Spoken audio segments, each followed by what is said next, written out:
of horror on the Orient Express. Our heroes began their investigation of the Sherrington Asylum in hopes of finding some more information about the venerable Comte Fenwick and a heinous homicide. It was here that they met a new friend in Celia Monroe, an American aristocrat with a flowerless uncle. A secretive secretary guards files of the recently deceased while Camellia suffers her noxious clouds. All the while, the rest of the party gains access to a forgotten cell ward. Here, the party encounters a cell stained with blood and a cloud of mist that seems more than simple air-suspended condensation. Shortly thereafter, the company speaks with Guimard, the nurse who came upon the decaying form in the dungeons. Babbling nonsense, the only thing the party was able to glean is his dismay for his arduous entry. Where else might the asylum point our heroes? What's the deal with this mist-like creature? Let's find out on tonight's episode of Horror on the Orient Express.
Good evening, everyone, and welcome to tonight's edition of Horror on the Orient Express. I'm your keeper of arcane lore, Moss. That's me, and these beautiful people around me are our players. And it's not me who you're here to see, it's everyone else. But I do want to thank you all for coming in and joining us tonight because, well, we like seeing you. And yeah, this is a lot of fun. And I hope it's just as much fun for you guys as it is for us. But let's talk to our illustrious players here. You can see we've got a returning guest.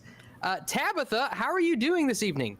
I'm doing fantastic. I made homemade butter today, so I feel on top of the world. I feel like I could conquer any mountain, ford any stream.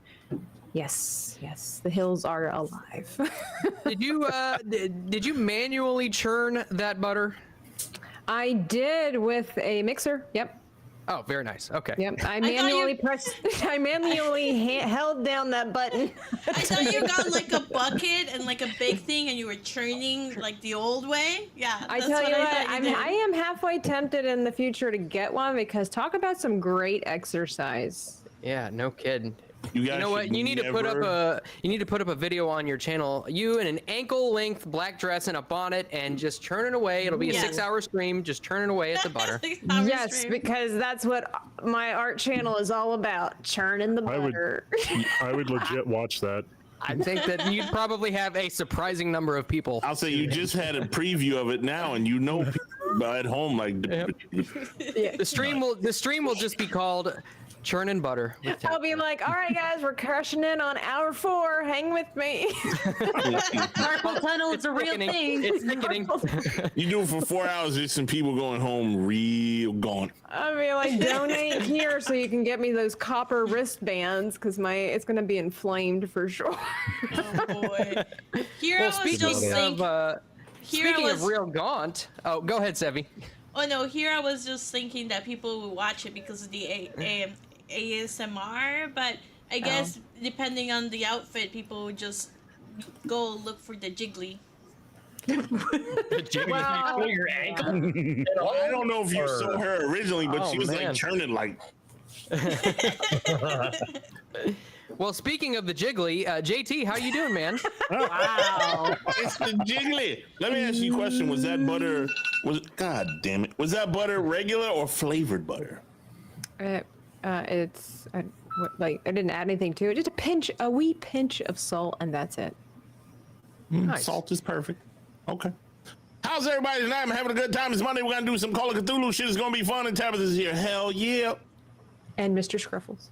And yeah, that thing. He has feelings. All right. Well, speaking of that thing, Chris, what's going on tonight, man? Oh, What are you, my mom?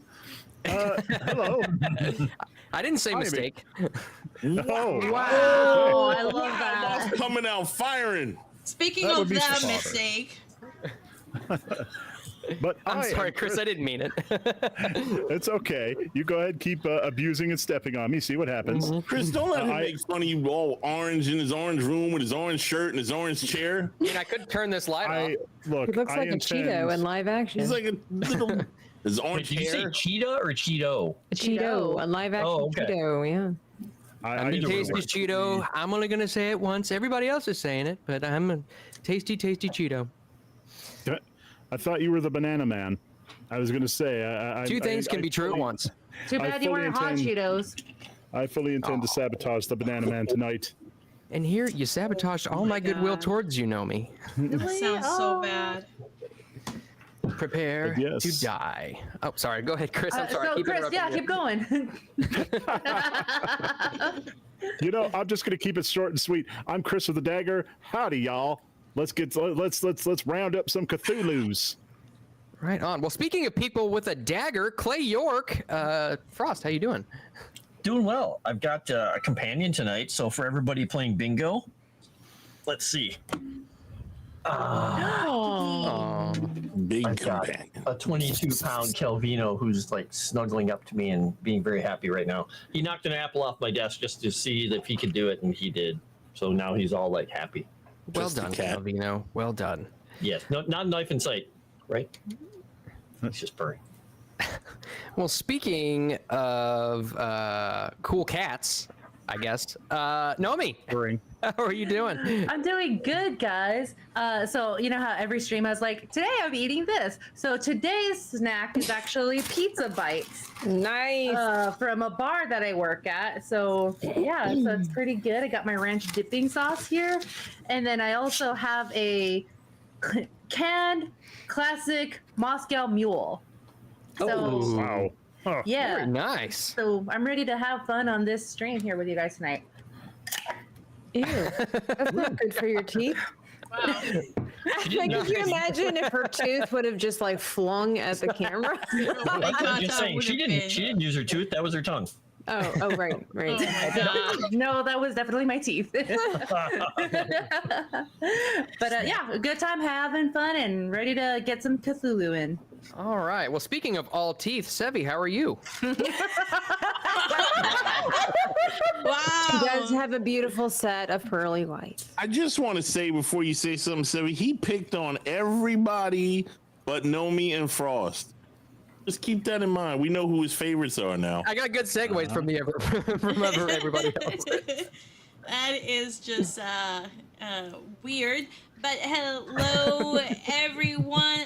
Wilson sent a super chat. He sent a $20 super chat. It says, this is Wilson's cat, Vima. I don't know if I'm saying it right. Just showing some love to my pal Calvino and his chosen human, Clay. He is favored by us. Now I'm off to destroy Wilson's thing. And then he has a little kitty. Oh, nice. Oh, thank you, Wilson. Thank you very much. Calvino is very, very happy. He's purring and drooling on me right now. So, success. Cats drool? No. Yeah, he's got really pronounced fangs. So when he gets all happy, he's just like, oh. Oh. Aw, Well, gummy he does kitty. look like a vampire. He does. Frost took a picture of him like opening it up, and his fangs are like this long, look like a vampire. Calvino with a dagger.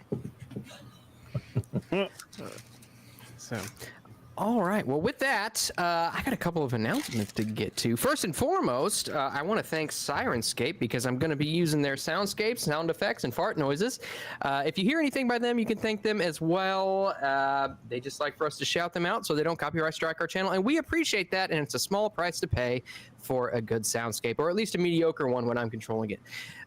Also, we've got some benefits to hand out here. We've got 2 gold renewals in Discord from Darth Dave and Kaio. So thank you guys. 1 silver renewal from Eccentric. And then we've got some fan art. We've got a bingo card by Daxy. Thanks, Daxy. And then JT put up some pretty dope AI art of the entire cast. So everyone gets one from that. And then the likes from last stream. We did get 67 likes from last stream, which is freaking huge. Wow. Thanks, guys. That's big. That's big. It's because Tabitha is here. I think that might be it. She You're has to be welcome. permanent now. She has to be permanent now. Sorry, Tabitha. I know you said no, but anyway. But we did already redeem those likes, so we don't get anything. We don't get anything from those. So in total, everybody gets 5 Eureka points. Yay. And I get 1. Eureka! No. Hooray. Hallelujah. Thank you. As Thank one you. might say, Eureka! I'm going to take a Eureka point away from you for that. I'm Oh, just no. happy that Chris is in the candy van again, where he belongs. He is. He should put an echo filter on. A van echo filter, though. No, they don't. They didn't give me one of those. Oh. And they're all out of the good candy. All they got is a bunch of Tootsie Rolls and like some Jolly Ranchers. So I have a question for the chat and the cast. Does me turning off my Donald Trump light, does that make the ambiance in my little studio, aka living room, better and more horrifying? Yes. Sure. Okay. All right. So the blue light is going to blind me, but that's fine. That's fine. This is what we're here for. No pain, no gain. No I'm no blinded glory. by the lights. No pain, no gain of the loss of eyesight. Okay. Right. so, Pain is weakness leaving the body. Word. Yes. All right. So when last we left off, you see how I dropped my voice down a whole register. It means it's time to get serious. You guys were exploring the Charenton Asylum. Chaka Zulu, what? Charenton Asylum. And you ran into some creepy stuff. You The explored some music dungeons. is super low. Can you turn it There's up? music? There's music. I can see the little bar going, but it's too low. It's not being Sirenscape, captured. Tabitha. Look at the private chat, Tabitha. This might be. Here, I'll fix that. I'll fix that here in a second. So you all explored the forgotten solitary confinement cells underneath the complex. Ran into a cell with blood dried on the floor, some manacles which were still closed yet empty, and a mysterious mist which tried to drive Jimmy insane. Yet I don't know if it's his mental fortitude or what, but he was able to stave that off. Meanwhile, we got a notebook from a very disgruntled secretary, and you've also talked to, somebody who was attacked in the lower dungeons. Guimard. And with that, you all are standing just outside of room 13, where Guimard is contained. You see he is kind of fiddling with his fingers. He's got He's got his hand bandaged, and he's kind of just like picking at the bandage a little bit and kind of nodding and talking to himself. You can tell he's clearly out of his mind. And you see from the right, you see a nurse come up and say, "Do not disturb the patients. Please, back away." Take a step back towards room 14. Yep, I'll move back to room 14. You know what? I'm gonna ask the nurse. I'm gonna do first psychology on the nurse. So I'll Okay. To kind of see if how willing she is to talk, or if she has like no patience, or like just kind of seeing like if she's gonna be amenable to tell me anything about the attack and the patient in room 13. So Yeah, absolutely. Go ahead. psychology. So, just a quick question. We're outside of the room, looking in. The door, is the door open, or The door was closed. Yeah, it was never No, the open. door is There's just a closed. little window. It's locked. Right There's there. no way we are gonna get in there. okay? Is the nurse about to make her way in there, or? No, she was more by her motions. You could tell she was just kind of shooing you guys away. With that psychology roll, you can tell that she genuinely does not necessarily. She doesn't want you to talk to that particular patient. What else were you trying to find out? How willing she is to maybe talk about it, or About the patient? Yes. about the patient? Okay. You can tell that she seems like she's in a state where she's very busy and flustered, and may not want to talk in general.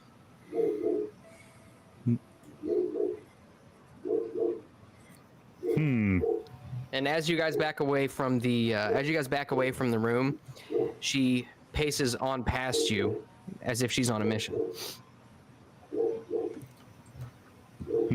Let me know Oh, if like- you guys need me to distract her. Like down the hallway? Past Yeah. that room? Past that room? Yeah. Oh, okay. Down past you all. Okay. Yeah, For I some reason, I don't- thought his room was at the end of the hall. It was just in my mind. Never mind. No, I think we're in the middle of the hallway. Yeah, Okay. I think you're right. Okay. No, if she's, I'll just like shake my head to the group, kind of like saying like she doesn't want to talk. It's not.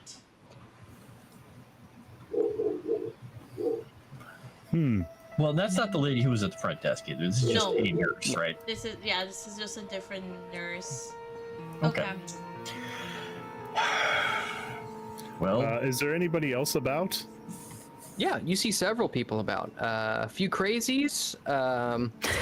Wow. that's the party. I mean, is that so wrong? I Leave think me that's out what of this. describes him. Okay, my uncle Mikhail is not crazy. I get my character's offended by that. He's just ill. He's just ill. The rest of everybody else is crazy. That's right. Well, okay. So I just wanted to get a feel for the ratio of staff to patients. You'd say at this time it's probably about 2 to 1. You look around, there's probably about a dozen people wandering around. You look down the hallway a little bit. It looks like there's an entrance to kind of a common room. Well, all right. So I'm guessing we need to talk to this feller. I He's not just gonna don't say know. anything else. Yeah, what he could Oh, we possibly did that. say to us. Yeah, we already We did. did that already, didn't we? Yeah. Oh, okay. I think the question is whether or not we want to go back down where the vampire is, or walk away. There ain't no vampire, Miss Camellia. Well, you're welcome to go by yourself. Well, maybe I will. Dear boy, you should totally lead the way. If we go back I down there, will. though, I would be happy to go back down there with him and explore. well, I want to look. There's stairs up to further areas. I'm wondering where the room with the cat was. The cat was actually on the roof. Oh, I thought he was on a balcony out of one of the rooms. It was like so you've got sort of like a banister on the roof. You can kind of see he was poking his head between 2 of the rungs on the banister. Okay. Moss, So I would. then- I'm sorry. Go ahead. No, go ahead. Clay would actually then try and say, look at Celia and say, do you know how to get to the roof? Have you ever been up there? My character would say, I have never ventured to the roof as I have a fear of heights. Well, that's where that cat was, and I'm just curious. Moss, I want to look for hidden passages or hidden rooms or just other ways to go places. How long do you want to spend doing that? As we're walking, I don't want to I don't want to sit there and check every wall, but I want to see if something looks out of sort, that there might be more to it, that maybe I have to look harder at as we're walking and doing our thing. Just a passive look. Okay. With a regular success, just kind of regular success. I can't believe I rolled that bad. Just kind of passing down the hallways, past a lot of the rooms, you notice that most of the doors are shut. Celia's uncle was actually a bit of an exception. While he seems, obviously, he needs to be here, he seems rather docile and harmless. You'd gather that a lot of the people here probably are capable of some degree of violence, or at the very least, violence to themselves. So a lot of them are kept locked up. However, you don't see anything necessarily hidden. Okay. Just taking a passing glance walking by. I want to look for a nurse that might be chatty and gossipy that I can talk to about patient 13. Okay. Tell you what, give me a spot hidden roll. Use a Eureka point for that.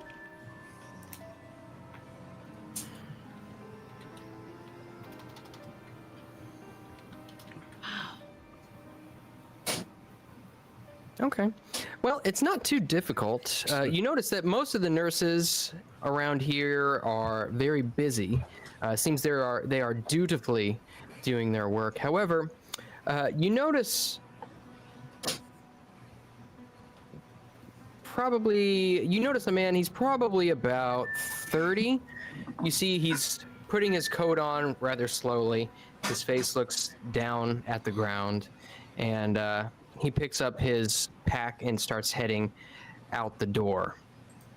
I will follow him. Is he leaving the entire establishment? He is. He's heading out the front door. Okay. All right. I will once outside, I will say, "Hi, excuse me. Do you you happen to work here? Are you one of the staff?" He turns around and acknowledges you, and this is what you see. He's kind of a pudgy guy, furtive man. He's about 30 years old. He's walking relatively quickly before you stop him, probably in the direction of the rail station, you'd guess. He turns around and looks at you. He says, yes, I work. I'm going to abandon the French accent because I butcher it. He says, yes, I work here. Can I ask who's asking? Yeah, of course. Hi. I am Camellia. What is your name, if I can ask? Yes, my name is Paul. Paul Mandrin. Well, nice to meet you, Paul.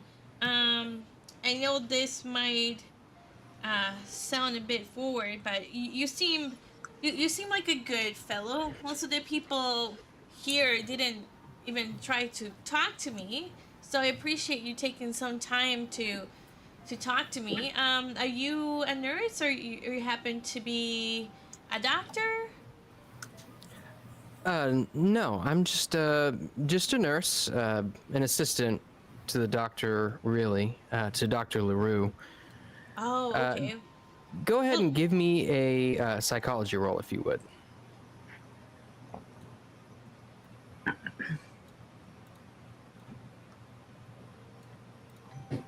Thank God I got a hard success.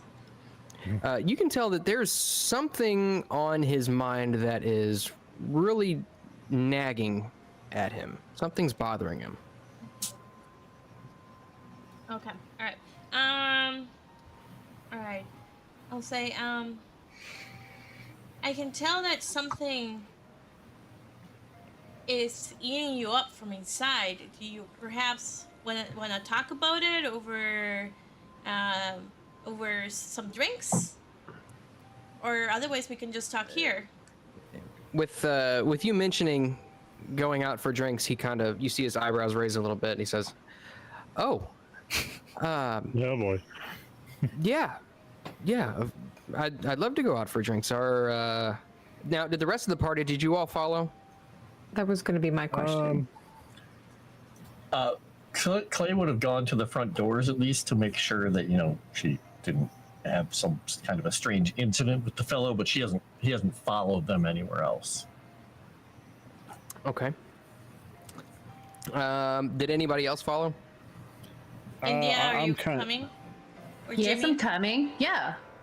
India is coming, and she's also hanging around with me. Right. Well, she just saw a single man walk by, and she's like, "Hey." He looks like hot Cheetos. India Maria was like, "Hey, baby, He's got a butt chin. What's not to love? I need me some action." His name's Mandrin. He's probably an orange too. Yeah. Hey, yummy. Orange with hummus? You can't pass that up, man. Tasty. I wasn't sure if Jimmy and I had gone to the basement yet. Yeah, I'm definitely kind of sticking with the new young lady. It's Celia, isn't it? It is. I see how it is, Jimmy. I see how it is. Jimmy!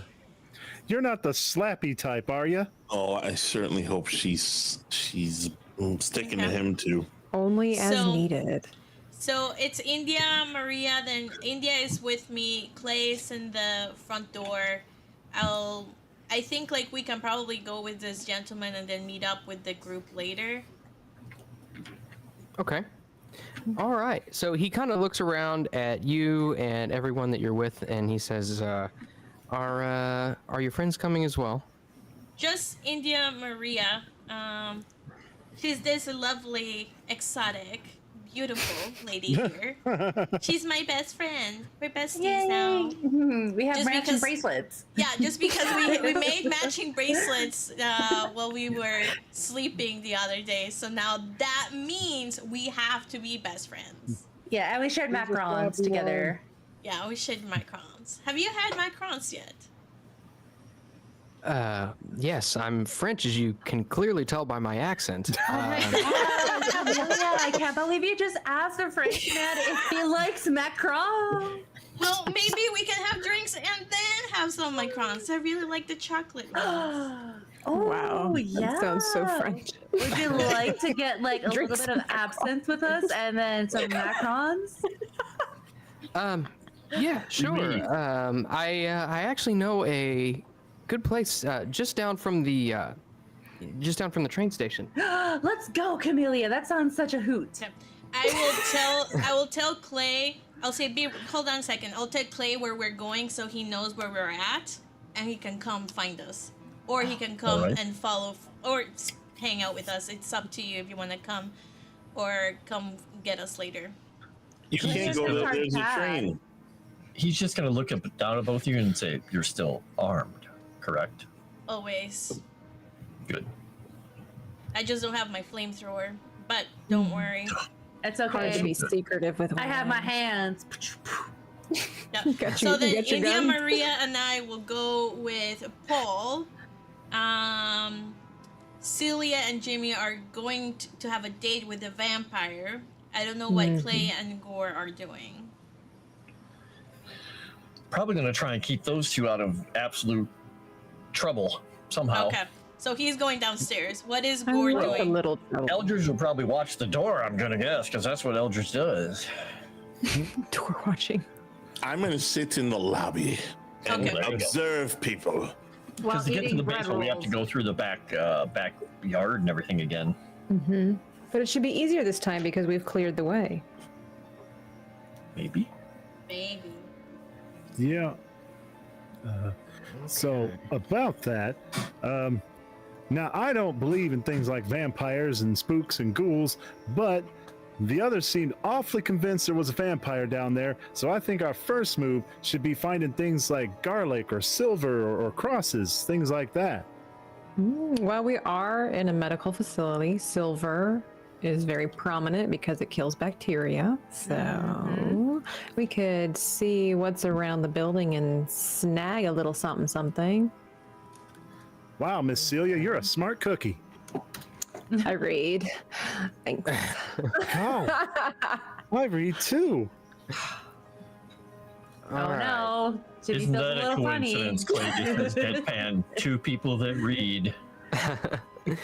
Wow. All right. And it just happens to be that I do have my mother's cross necklace underneath my blouse, Oh my made God. out of silver.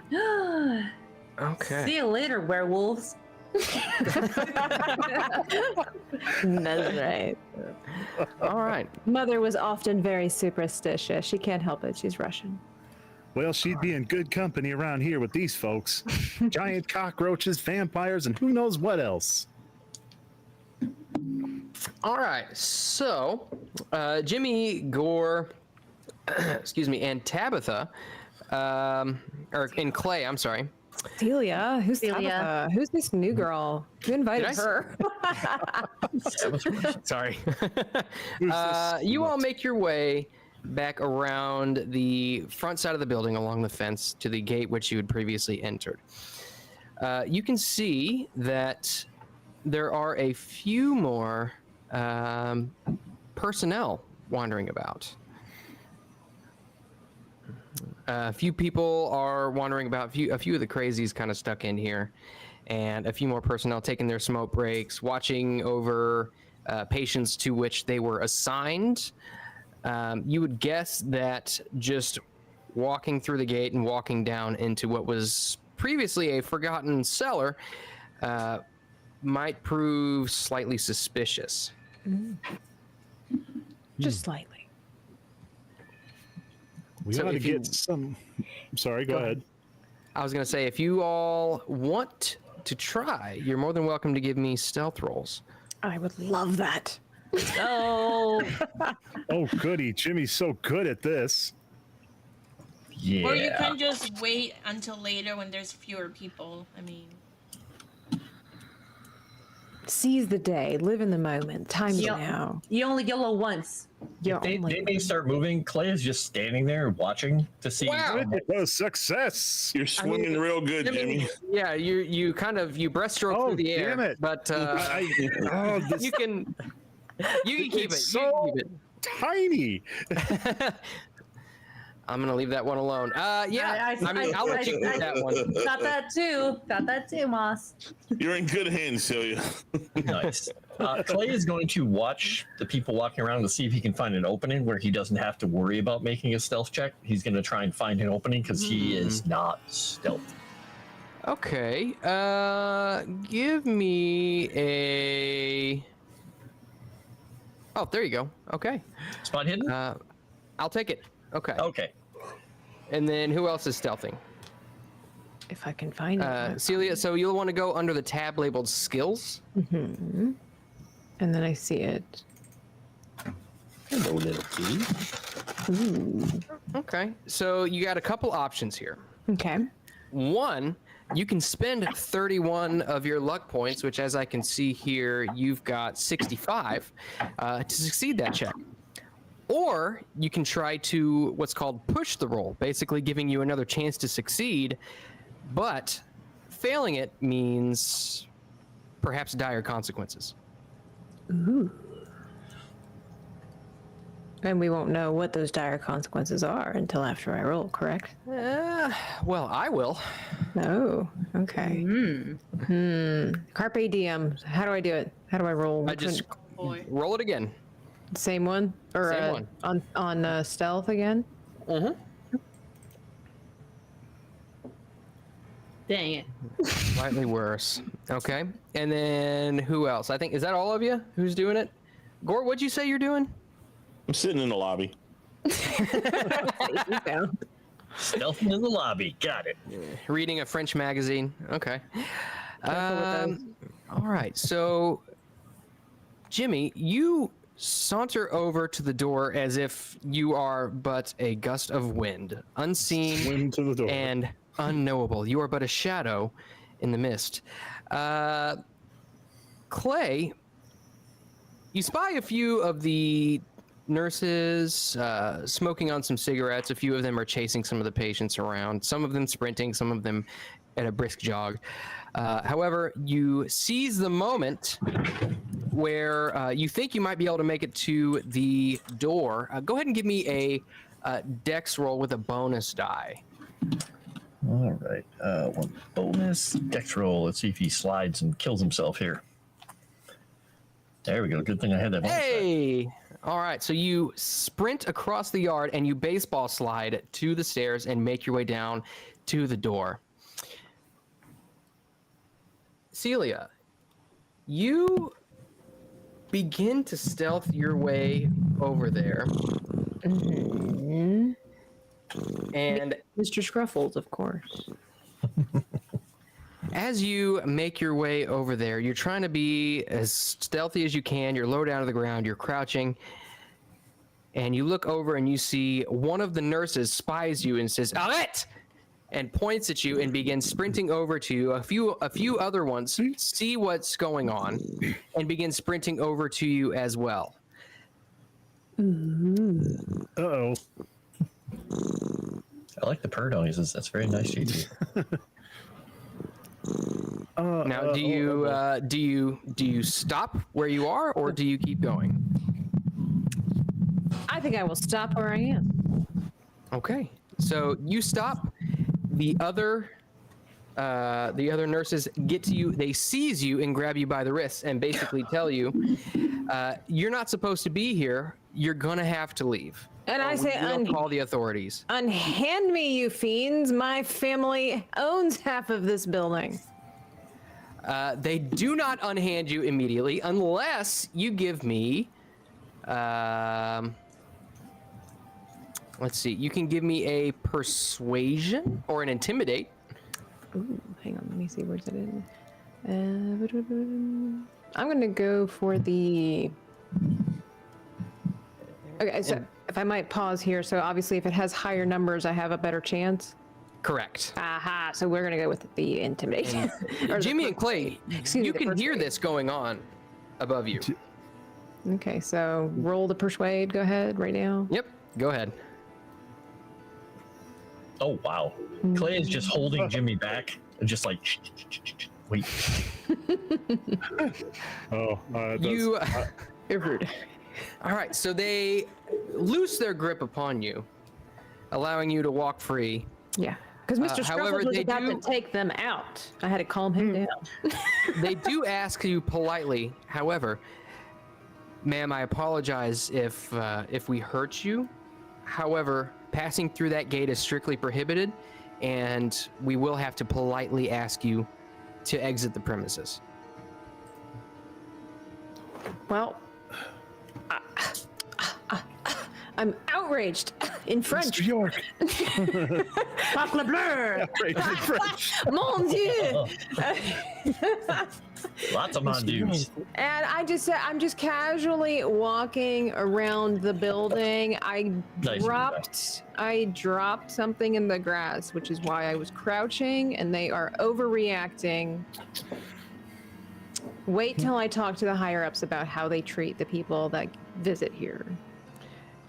They say, if you'd like to meet with Dr. Laru, we can arrange that. I will tell them that yes, I will talk to Dr. Laru in regards to the living conditions of my uncle, the fact that there's no fresh flowers, the fact that there are weirdos running loose, and that next door is some guy beating his head against the wall and bleeding in room 13. And I also hear about the death of other doctors in this place, and I would like to speak to Dr. Laru and get to the bottom of this. Also allowing my newfound friends time to potentially sneak their way past, as I have caused Well- quite a hubbub. Well, I mean, we kind of need her. So I was Jimmy's gonna turn to Clay. And say, Mr. York, we're losing her. We got to do something. What do you suggest we do? Go out and beat them senseless and take her with us? Yes. I don't think that's probably an option, Jimmy. Maybe not them, but me. I want you to hit me really hard, Mr. York. No, you don't. Do I'll do it. Hold back. I do. you want me to make it sound like I hit you, is what you're saying? Give me a bloody nose. He's just gonna backhand right on the nose. I mean, no roll required if you just accept it, Jimmy. Yeah, Jimmy lies back and takes it. All right, Jimmy, you lose 1 hit point because I imagine Clay pulled his punch, but your Yes. nose is successfully bloodied. Okay. In that case, Jimmy's going to come stumbling up into the yard, going towards the nurses, and say, "Help! Help! You got to help me!" They kind of look at you in confusion. They look back at Celia as if to say, "What the hell is going on right now? Who are you?" They say. Oh, I was just visiting my uncle, and when one of the patients grabbed me, punched me in the nose, and tried to drag me down there, you gotta catch him. He ran off that way, and I'm just gonna point in some random direction. Give I'm me attempting to mislead them. give me a fast talk roll. Oh boy, I'm so good at this. And with your bloody nose, I'll allow a bonus die. Exactly, Chrysanth. Exactly. Why did I go to work today? Okay, it's coming. Hang on. And I thought the patients were crazy.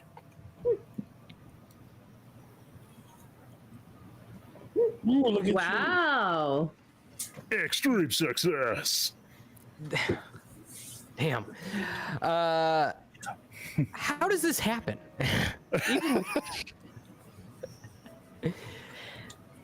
So he Check that. one of them, which is talking to Celia, comes over to you and says, "Come, show me where he was.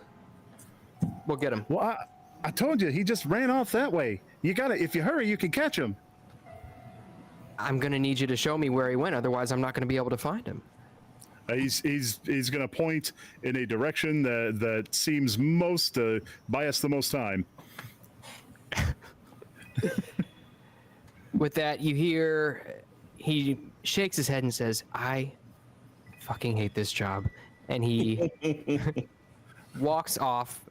trudges off through the snow in that direction. where there's no footprints in the snow. Well, listen, I was very convincing. Very convincing. You were very convincing. deeply impressed. So, is this However, your- that was just one of the nurses that went that way. You have 2 more, which have basically have Celia in custody, so to speak. Well, hey, aren't you gonna go help your friend? He was a big fella. He pulled me down pretty good. No, this one actually, this young lady actually requested a meeting with Dr. Laru, so we're going to go ahead and take her up there so she can meet with him regarding the state of our asylum. yes. Well, can't that wait till later? Well, when we catch Ain't this people just a bit more trespassing, important? when we catch people trespassing on grounds, we need to get to the bottom of it. And It's we not need to make sure that trespassing when the- it's your building. Exactly. She ain't trespassing. But I'll go. I have questions that need answers. Oh well, Jimmy's gonna lean in. Can I at least borrow your cross? And I would say yes, but if you lose it, I'm coming after you.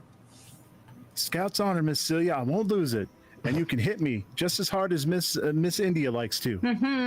It sounds like you would enjoy that, so I'll hold off on that after we have our first lunch together. Aw. Oh my! Jimmy blushes furiously.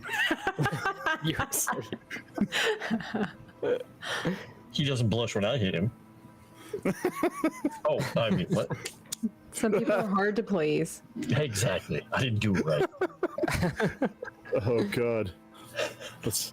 I don't know if I want to open the door to this kind of shipping. Yeah. No. Give the fans what they want. Clay is not interested. He's more interested in finding out what the hell is going on down here. So now he's down in the basement just hanging out by himself. Where the hell did Jimmy go now? Not creepy at all. So Jimmy, I guess, is gonna stumble back. I mean, wait, are the nurses still? So the nurses are with Miss Celia. So I should have pretty much. Yeah, you see that their attention is 100% focused on Celia. They are guiding her back into the building through a side entrance, and you watch as they pass through the doorway and the door shuts behind them, and you are left more or less alone in your immediate vicinity. Just standing in the yard. Okay. Luckily it's cold out. The bleed probably stopped. So Jimmy's gonna stumble back, pinching the bridge of his nose. All right, Mr. York, looks like it's just you and me. Good. That's fantastic. Wonderful. And he flicks on his flashlight and starts looking the direction that we were looking before. Hopefully not seeing some weird colorless color in the air. Okay, bear with me for just a second, guys. And now a word from our sponsors. Sirenscape, you're going to hear this commercial every 30 minutes of game time, so. Thank you for watching tonight's show. If you haven't hit the like button, be sure to do that to show your support for the channel. And if you're new here and you haven't subscribed, be sure to do that too, because there are lots of game nights, lots of fun, and very interesting characters and stories that you could be a part of interacting in the chat. We see you, we hear you, we appreciate you. I was just going to say, hit that button or I'm going to come after you with Clay, but yours is better. You did better. Just trying to fill the silence. Ruda is still crying about you, Tabitha. He was trying to get you committed. He was trying to see if anybody would get some, money on the table so you could have Celia accidentally committed. Sounds like a not former ex-husband would do something like that. She's not one of your Craigslist girls, Ruda. Relax. Oh wow. I was drinking water. Certainly not. I'm more of an eBay kind of gal. So. eBay girl. Wow. Up for auction. I like it. Okay. Wow. Only to the highest bidder, of course. Yeah, clearly. All right. So you all are left alone. Only the steel door leading to the underground dungeon solitary confinement cells stands between you. There's a Doctilla in chat. I see that. Got people that you gotta help. Yeah, if the door is still open, we push it back open. Yeah, it doesn't seem like anybody's gone back in and unlocked it. You push it and it screeches open. Okay. Do I see anything weird in my hallway, like her coming back or Jimmy wandering off or anything weird like that? That would get my attention. At this point, you do see there is a gentleman who's he's just walking down the hallway with a sock in his mouth, which strikes you as odd. In a sanitarium, not really. However, a couple minutes later, you do see Celia escorted by two guards, or two nurses rather, and it looks like they are about to head upstairs. I stealthily walk behind them without trying to gain their notice to follow to see what's going on. Give me a stealth roll. It's funny. Yeah, give me a second. Let me get up my whatchamacallit here. My Eureka point, because I'm not good at this. Except for today, sir. Today I am very good. All right. So you successfully follow behind the nurses. You see a couple of patients kind of look at you and then shake their head a little bit and then keep walking. All right. But the nurses in particular do not notice you following them. And after you go up a couple flights of stairs, you come to a long-ish hallway where at the end you see the two nurses escorting Celia. And you see as the door opens, you see the name on the door, Dr. Laru. I should like to listen, please. And I Okay. shall put another Eureka point upon it to make sure I don't suck too bad. And I do. So never mind. Yeah. You put your ear up to the door. I'm gonna push And- it. Fuck it. I'm gonna push it, Moss. All right. Push it real good. Push it, and then I'm gonna use Eureka on that too, because that might not go so well. All right. Push the door. Motherfucker, saved! Okay. Nice. Okay. You put your ear up to the door, and what starts off as sort of muffled speech clears up a little bit. Celia, what are you asking Dr. Laru? Or what are you telling him, rather?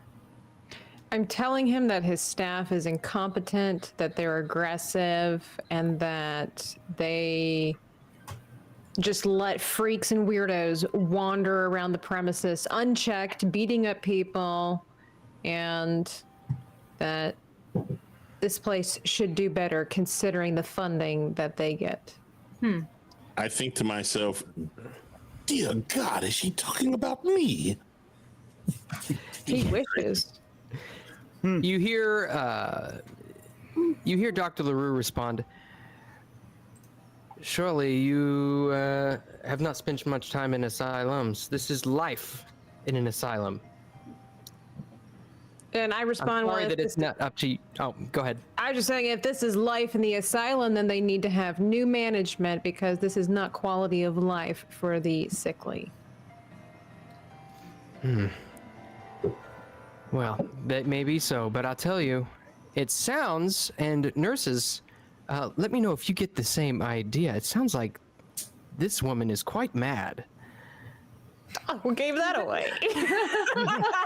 Mr. Scruffles can't even do his business in the backyard without 1,000 people coming down on him saying the nerve, and it's disgusting. Look, he keeps his paws clean. He buries it in the dirt like a good little boy, like I taught him. But yet somehow, it's not acceptable. Meanwhile, your freaks and weirdos can beat up people outside.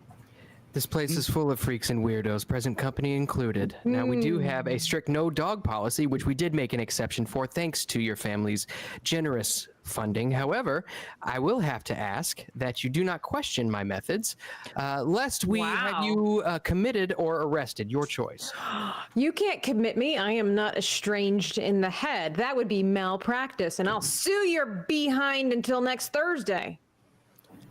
Well, I'm not sure what the law. I'm not sure what the laws are in America, but the laws here, well, I can do whatever I want. I'm the doctor, you see. Stinking French people. You know, if it wasn't for us, you guys would be German speaking. Well, never mind. It's in the wrong time frame. A little early for that. A little early for that. Well, look, I've seen into the future. You're going to Wait, need us. Celia, what are you talking about? Do you know something that we don't? I know many things. I read. The writing's on the wall. History is doomed to repeat itself if we don't listen and pay attention. But hey, Eureka point to me. Thank you, Erudai. Thank you. I don't know where that came from. Thank you. Hi, Rudai. Thanks for hanging in the chat. Okay, where was I? I was You about to belittling. lock her up. I was belittling your character. Yeah. I was belittling your competence as a doctor. Where'd you get your medical degree? From a backyard garage sale? Oh, I say something attended about the snails. Oxford. And what are your credentials? My credentials, I'm just a person. I don't have to have credentials to be a human. You are a rich bourgeois bitch. Wow! And I will have you seen off of this premises, or I will have you committed. Oh, Your as if choice. that's professional behavior. Go ahead and call the police. My family owns them too. Go ahead and call them. Man, for her being Russian, she owns like a lot of things in France. My family has Man. business here.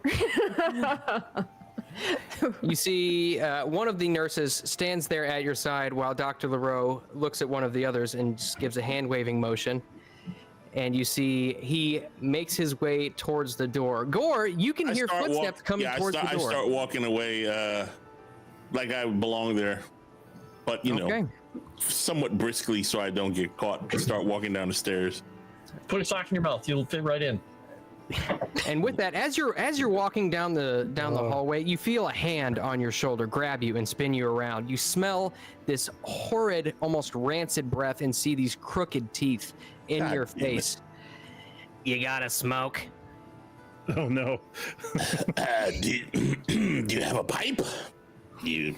I give him a dirty look. She takes it. Oh, it's a woman? Yeah. No, I don't give her. No, I don't give her my pipe. I asked if she has a pipe. No. No, I don't have a pipe. Well, you're out of luck then, and I get the fuck out of there. You got any tobacco? Sure, I give her a pinch of tobacco and get the fuck out. As you turn around, you see she puts it down in Yeah, her lip. I don't look. I keep walking. I don't give a fuck what she does with it, as long as I get the hell out of there. All right. And with that, you make your way back downstairs. Probably about 10 minutes later, you do see the authorities make their way into the asylum. And with that, we will pass over to Sevvy and Nomi. Hello. Come on, You Sevvy, let's all- go. We all You make what? your way Perfect. to let's see, what's a good let's see. You make your way to a cafe called Le Joie. Le Joie. And it's a nice little atmosphere. It's a small cafe. You see that they do have a bar. They have a coffee bar. They've got pretty much just about everything that you would want as far as anything outside of a full meal. They've got pastries, alcohol, coffee, whatever you'd want. You see Paul sits down and holds his fingers up. And you look and you see that it looks like one of the waiters probably recognizes him and fetches some things from behind the bar. And about 30 seconds later, you get 3 tumblers with a double shot of whiskey. So whiskey flights. Yeah, I hope that's okay. That's great. Thank you. I love whiskey. I'm excited to try this. I never had French whiskey before. Can't compare it to the American whiskey out in Tennessee, but yeah. I like the Irish stuff. Ooh. It's got a little bit more of a, I don't know, a little bit more of an afterburn, if you know what I mean. I I'll do hold know what you my mean. tumbler up and I'll say, let's say cheers to new friends. Cheers. Ah. Yes, of course. And he cheers and clinks your glass as he downs the entire double in one go. Oh, you are a straight shooter type of guy, huh? Well, lucky for you, so am I. He says, you all wanted to talk about something? Yeah, for sure. But maybe we can start with you. Are you upset over the recent events that that happened at the sanatorium? You can see he kind of scratches he kind of rubs his face a little bit, and as he pulls his hands away, you notice that there are mostly healed, but there are several scratches along his cheek. He says, well, it's the asylum. It's dangerous work. It was a little while ago. I found Guimart. He was in the basement, and he was slashed along the wrist. And yeah, well, long story short, we had to have him committed afterwards. He was very damaged by the event. I don't know. I don't know who attacked him or what happened, but when he recovered, his mind was completely gone. Now he's committed, and his affliction is kind of a mystery, at least his mental one. What about his I- emotional? To be honest with you, I couldn't care less about his emotional state. He was a pervert. He Okay. Oh, wow. he tended to make his way into patients' rooms and, Oh my god. That's you know, not safe. Oh my god. well, clearly not, because something like that can happen to you. I'd say he got what he deserved. What happened to your cheek? Oh, that was one of the patients. He says his name is Pierre. He tends to walk around with a sock in his mouth. He scratched me pretty good the other day. Now, Pierre, has he been evaluated before? Like Wait, mental hold on. state? He's been there for 6 years. He's not going anywhere. Was Pierre the one who killed the doctor? Oh, no. Pierre wasn't the one who killed the doctor. So, to our best, I'll tell you basically exactly what happened. There was a patient that the rest of the doctors didn't actually know about. Oh.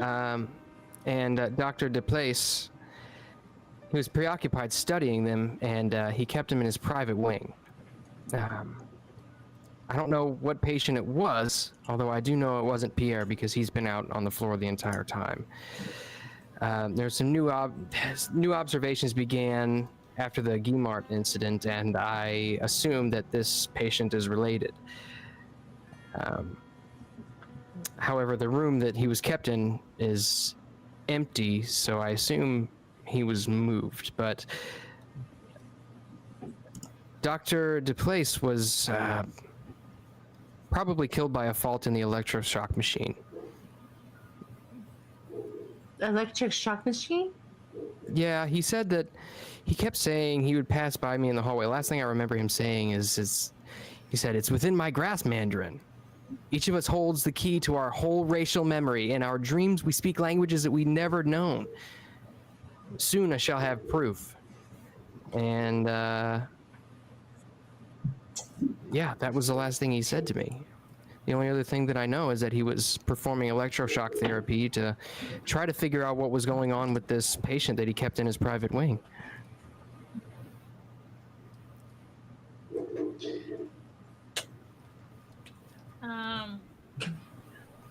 And the private wing, is it in the basement or is it somewhere else?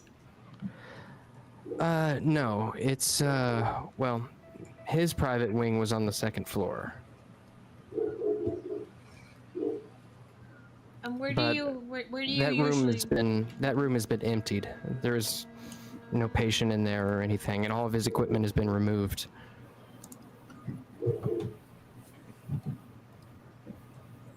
Where do you do electroshock therapy, in the basement? He carried that out in his private wing as well. He had a few assistants that he was working with, but I don't know who they were. They might have even been outside associates. Look, but before you go and like, you're asking a lot of questions right now. I just ask that please don't tell Dr. Laru about this. Of course. Like, I'm looking for another job right now because this one's a lot, but I need a good reference. I don't blame you. No, we won't tell Dr. Laru. He seems to keep a lot of information hidden from people. Yeah, I mean, Dr. Laru, he's a good man. He's he's had a lot thrown on his plate over the last week or so. What do you think attacked Mart? Well, I'm not entirely sure. The cell was empty by the time I got down there. It was just Guimard. He was laying there on the ground, bleeding and screaming. His mind was clearly already gone. Now, has he always had a history of this, or did it recently just come up of it in his health? Guimard and his... well, as I said, I mean, he had his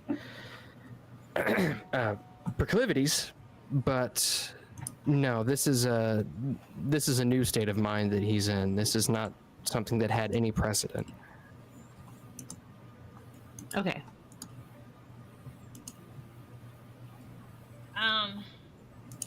I think, like, from what we heard from Gamart, he said that he was attacked by something that turned into a mist. Kind of like a vampire. Straight from, like, fairy tales. Are you really gonna believe the musings of a madman? No, I mean, I'm just bringing it out. Like I said, fairy tales. Clearly, I wouldn't lend too much credence to what Guimard says.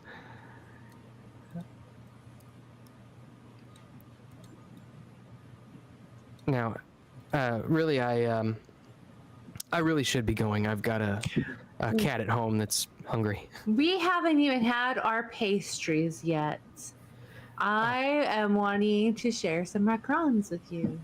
If you don't mind waiting, give me a couple more minutes to spend with you. Give me a charm roll with a Really? bonus Gosh, die. dang it. Okay. Yeah.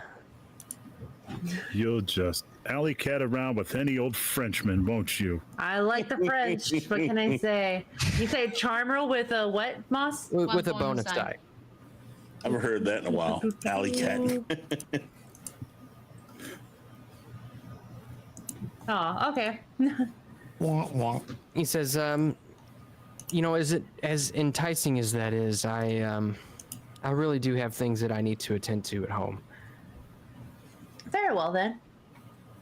Can I tell if he's keeping anything else that he hasn't said to us? Yeah, go ahead and give me a psychology.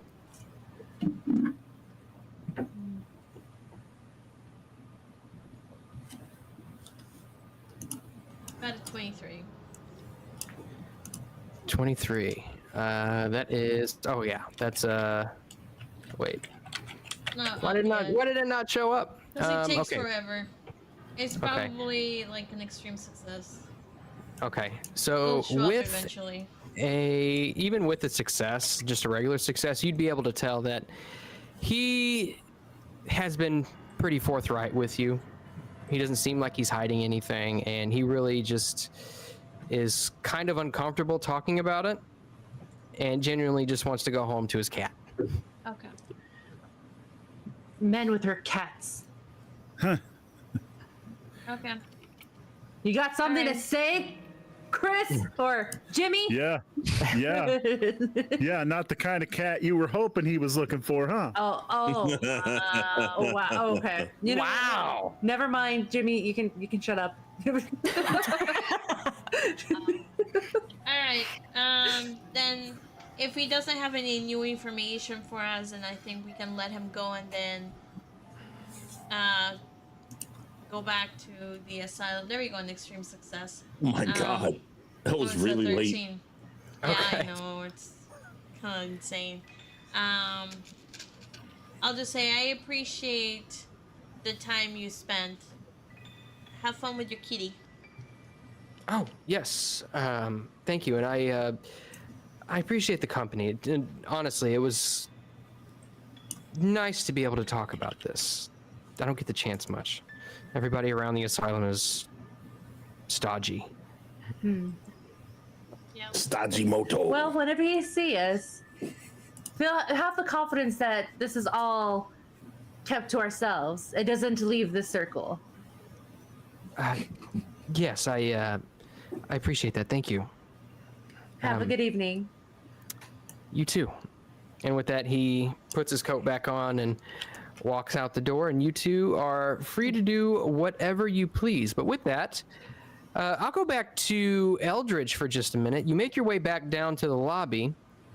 Yeah. And after about 5 minutes, you see the authorities, 2 police officers, have Celia in handcuffs. One of them is carrying Mr. Snuggles, and they are making their way out the door. Hey, it's Mr. Scruffles. Get her right, Mom. Show some respect. I go Sorry, to meet up with. it's my French dialect. I got it wrong. I go to find Clay. Okay. And with that, you make your way out the front door just behind the police and Celia. Celia, is there anything that you wish to shout back into the ether as you are put into the paddy wagon?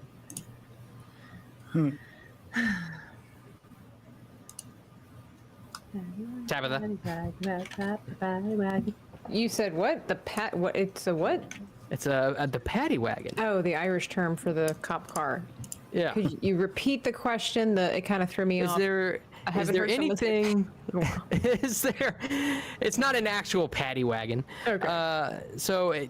Before you're put into the police vehicle, how's that? Is there Doggy anything that you would wagon. like to shout back into the ether before you're detained and put away? I will have justice. Take care of Mr. Scruffles for me. This I will see him again. You have my word, and they will rue the day they mess with Celia Monroe. And with that, They will regret the day they drug her family's name through the mud. Through the mud. They will be hearing about this. The way my he lawyer. asked you that, I thought for sure you had something useful to say. and with that, one of the police officers bows your head down so you don't hit it on the police vehicle as you get in, and you are hauled away to the clink.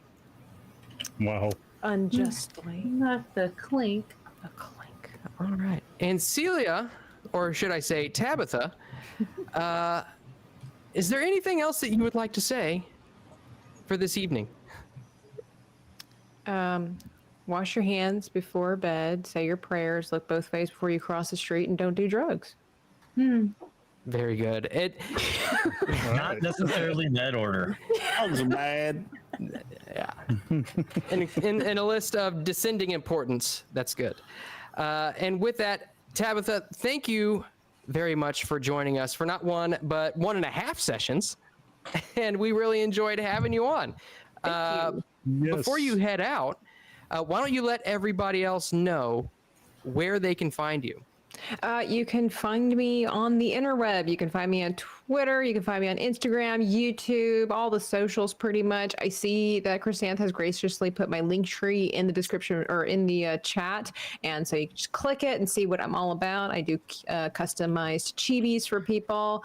And I have my art channel. I do gaming on Kick, all kinds of fun stuff. That's what I like to do. Try to keep it interesting and just be around. But thank you so much for having me and letting me be a small part of this. I hope that I made it interesting and fun for everybody. and take care of Mr. Ruffles. Yeah, we hope Thanks you for come back at playing. some point, Tabitha. Maybe Celia can make a grand re-entrance. You one just never know, chat. You just never know. You'll have to get that like button bumped up to really get a definite answer. Yeah, Boom, right ba-doo. now, we're at rookie numbers. Got to pump those numbers up. Yep, that's right. Exactly. Absolutely. Well, until next time. Dun dun dun. Let's say Tabitha's for closers. Come on, Let's- 3 more. There's 44 of y'all watching this sumbitch. Hit that damn melee button. And let's give it up for Tabitha. Very nice. And this was her first TTRPG. Isn't she a natural, people? Isn't she a Yeah. natural? 100%. Yes, so handcuff her and bring her back. I'm not going to be doing that. My My family owns this railway. How dare you treat me this way? Her family owns a little bit of everything. She's like There BlackRock. you go. Ooh, oh no. I was gonna say it's Oh, man. Monopoly all over again. She owns all the utilities, the railroads. BlackRock, she just went down in Jimmy's estimation. Oh no. Hey, she give you her grandmother's cross. You should be happy. I know she did. Stop whining. And you promised to give hey. it back to her too. So you're gonna have to go find her. JT, your prodding worked. We've just reached 36 likes. That's a Eureka point for everybody. Yay! You gotta be forceful with these rat chat bastards. Damn right. Rat chat Oh. bastards. All right. I don't know so, why I turned into Luigi for a second. Ratatouille. It's me, Luigi. Mario. you all make your way down into the dungeons below the asylum. It is dark and dank and cold as you remember. Dank. Yep. It, Smell like dirty toenails down here. Jimmy's kind of walking, not in front of Clay, but because Clay has the flashlight, but he is sort of like positioning himself so that he's got the cross held out in front of them. Now, if there's any vampires down here, I'm pretty sure this will hold them back. Okay. Right. And you hear silence as a response. Not that I believe there's anything like vampires, mind you. It's all a bunch of hooey. Now that thing appeared when we got near, or when we were near the cell, right? The one that had the closed manacles and all that. Yeah, it was when we were investigating the manacles and everything. Okay. Well, approach it. All right. You make your way back to that very same cell. And it is exactly as you remembered. Nothing's been moved. Oh no, somebody made a good point. What if it's a Jewish vampire? Oh, no. We're cooked. Ah, Oh well. you guys are going to look like a schlemiel. Exactly. We're gonna be Or horrible. a slamazel. Yeah. Watch. Haas and Pfeffer Incorporated. So we found the door to be locked before, right? No. No, Oh, it wasn't actually, locked, okay. No, it was. Oh, you're talking about the door to the cell, correct? To the cell, yes. No, it was actually when you originally found it. It was standing wide open. Okay. So, Jimmy, let's go in and look. But we got to make sure this door doesn't get closed on us somehow, because the last thing we want is to be locked down here if that comes back. Well, I was thinking, Mr. York, if such a thing is down here, I don't think it would hide in that room. It probably has like a den or something somewhere hereabouts that we just ain't Correct. uncovered yet. I just want to look at one thing quickly. All right, I'll watch your back. Jimmy is gonna be holding up the cross, trying to cover the area. And he is going to look down at the blood and then at the manacles one more time. And he's looking to see if there is... He's not great with forensics or medicine or any of that, but he's trying to see if it's like the blood from...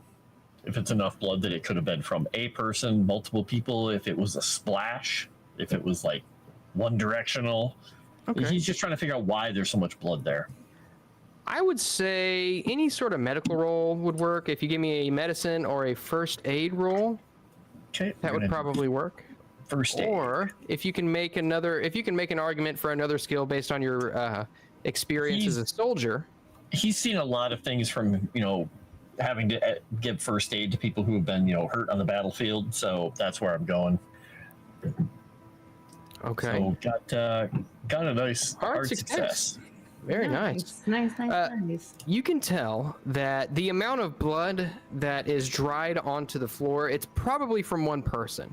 And not necessarily enough to kill them, but pretty close. Okay. And but there was none on the manacles. No. Okay. All right. He's gonna step out then. And when you step out of the cell, give me a listen roll. I can Ooh. do that. I'm so mediocre at listening. It's gonna be great. He's heard one too many shells go off, so yeah. The mediocrity is strong in this one. Okay. Okay. You hear and almost feel the slight gust of wind brush against your face. Just smell. Oh boy. Gotta get out of here before this thing kills Jimmy. Well, Jimmy's fine. He's got his cross. Actually, I want to see if I can see if like maybe there's a trail of blood. You know, maybe the thing that has exsanguinated our victim left a trail to follow. Okay. Give me a spot hidden roll. I'm really good at that, and hopefully it's spot hidden and not sleight of hand or stealth, because they're really closely packed together on the character sheet. Swim. Oh no. Wait. You did the right one. Hard success. All right. Okay. With that, you can see it looks like whatever happened, the victim was just left here to bleed.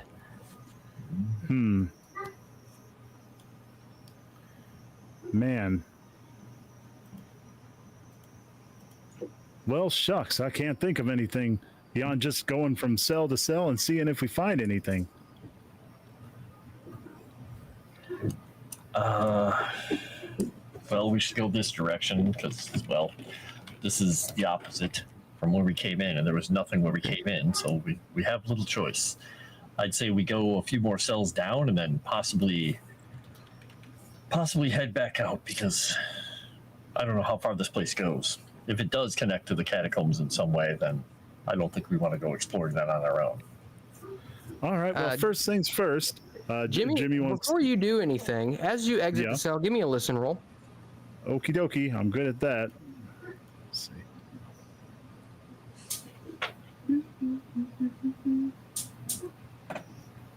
All right.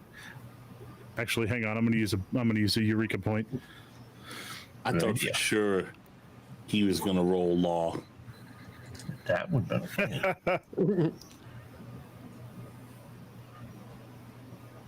Oxman. Just yell out, "I am the law." Hard success. Nice. Nice.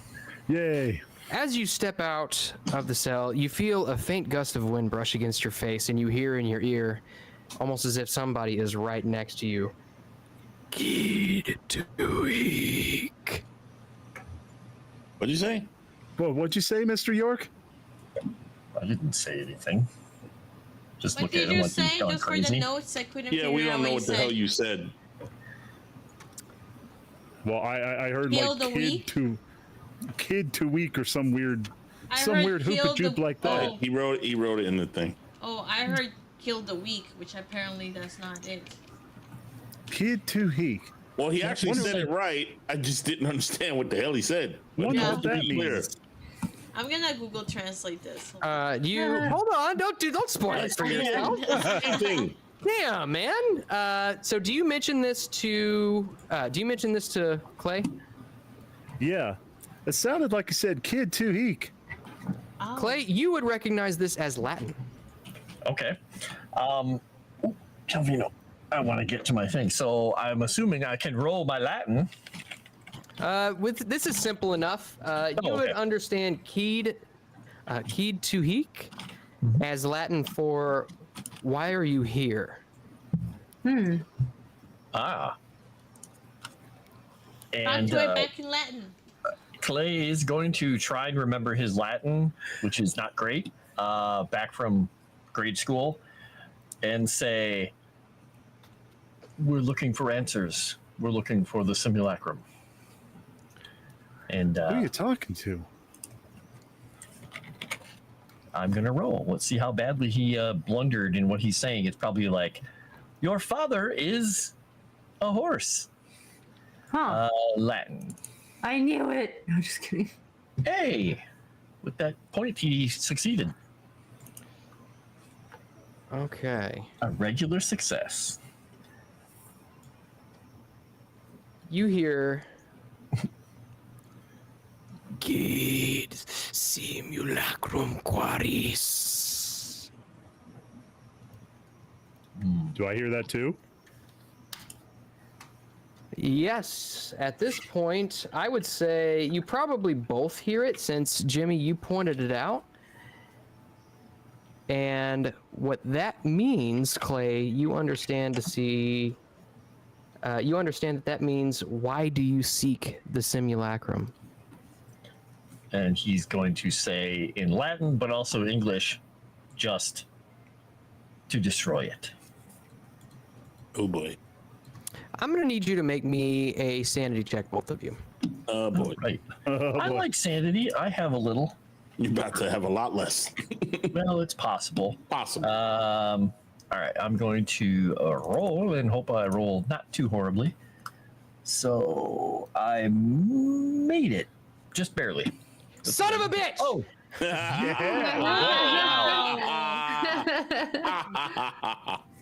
So you both take 1 point of sanity loss, which is a lot better than what you're about to take. As you see this mist erupt from the stone beneath you and swirl around you, Clay, all of a sudden, both of you actually see yourselves in an underground dungeon. You see what did they call that thing? It was the virgin thing, the Iron Virgin. You see Iron that, and Virgin? you hear screams echoing from it. You look over to your right and you see 2 people embraced, chained up together, their mouths covered and stitched together. You hear them kind of, and you feel yourself erupting with laughter at the sight of it. Oh boy. I don't know why. This is the funniest thing I've ever seen. And with that, you see the mist just dissipate. and Clay is just gonna look.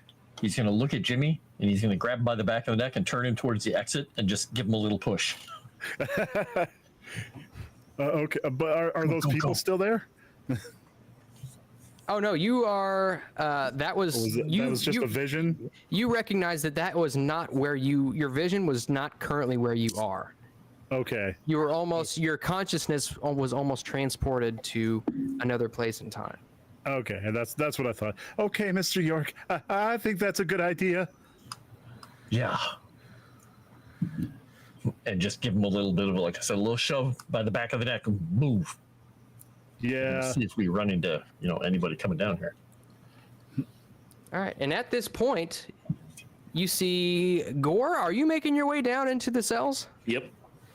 You see Gore making his way down the stairs as you run towards the entrance. No, Mr. York, go back the other way. Or Mr. G, go back the other way. Oh, you should have threw a gosh, Mr. G in there. You might have filled in that card, buddy. Sorry, I'm panicked, Mr. G. Well, good, Sorry, because Jack. we need to go anyway, because your friend there, Celia, got herself arrested.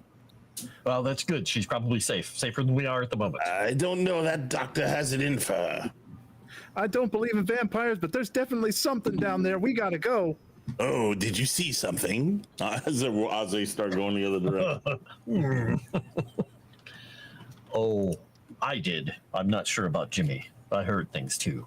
Oh, It's not, I don't normally talk with ghosts. what sort of things? Someone speaking Latin. What did they say? I Asking speak what- Latin. What we were doing here, and when I told them we were looking for the simulacrum, they asked what we wanted, and I told them to destroy it, and we saw a vision, or I saw a vision of people being tortured with their mouths stitched shut, and Iron Maidens, and we were laughing.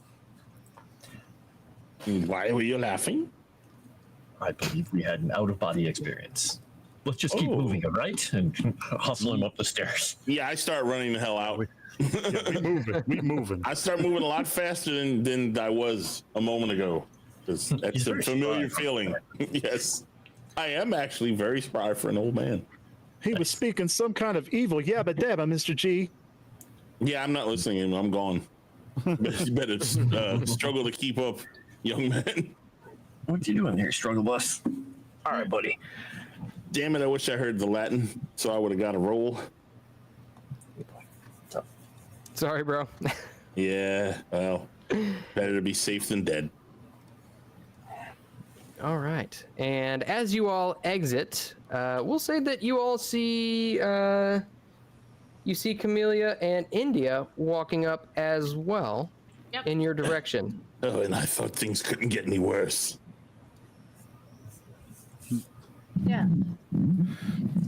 Well, Clay's gonna look at Jimmy. Does Jimmy look okay? Apart from a bloody nose. Yeah, that's Still bleeding? Christ. it's really dry in France, or he's not hydrated. Jimmy's a It's hemophiliac. Oh. And you went into a vampire's lair. Good job. Yeah. So Jimmy once don't believe in vampires. So once we are all together, Camellia will tell the group what we found out about the fact that it was not Pierre who killed the doctor, which was what we were led to believe. There was a secret patient that the doctor was seeing on the second floor on his private wing, and the electric shock therapy was on the second floor. And the fact that the doctor, Laplace, believed that when he said something about dreams, last time he said, and I quote, he said, "It is within my grasp, Mandrin. Each of us holds the key to our whole racial memory. In our dreams, we speak languages we have never known. Soon I shall have the proof." And in our dreams, yeah. So I will tell that to the group so they know that's what he said. And he was performing electric shock on this particular patient that nobody knows about. Dr. Place apparently had some nurses that are not the normal nurses that are generally in the asylum help him out. And they believe that that the machine for some reason backfired and then killed him instead. So that's the information that we got from that, and then I'll explain what he said about the patient, Guimet or Guimir, whatever his name was, about how he was a pervert and he would go assault patients in their rooms. Well, our new friend Celia seems to have gotten herself arrested by Laru. Oh, shucks. I was just starting to like her, too. And the boys here seem to have run into the vampire who was speaking Latin at them and giving them visions of unkindness. Well, hang on. I think I can rationalize it. We hit some boy. kind of methane pocket, and the floor exploded, and that caused us to hallucinate. There was no explosion. yes, and speak in Latin. Yeah. So I think, Jimmy, you're off of it.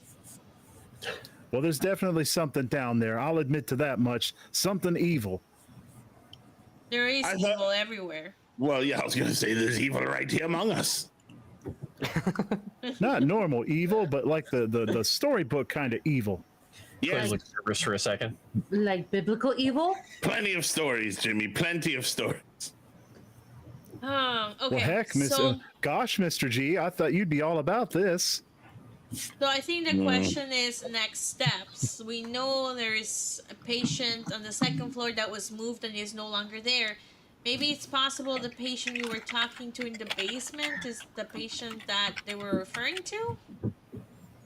I don't know.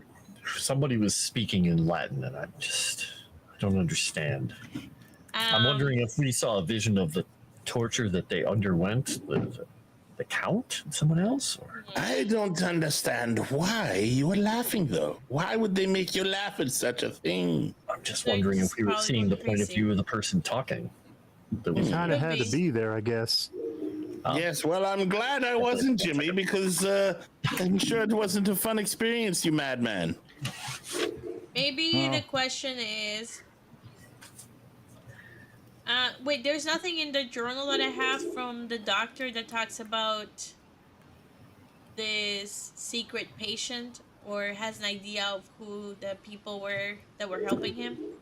Yeah, you should have gotten... Here, let me pull that back up. Let's see. Yeah, my character feels as if either they didn't explain something right or we're missing something here. Yeah, that's why we want to look. look what it says. Okay, so this is the journal. Let me look. Okay, it was Ymir. Okay. This is just him being. Another nurse, Mandrin, that's the person we looked, investigated Gamart's absence and discovered Gamart on the floor.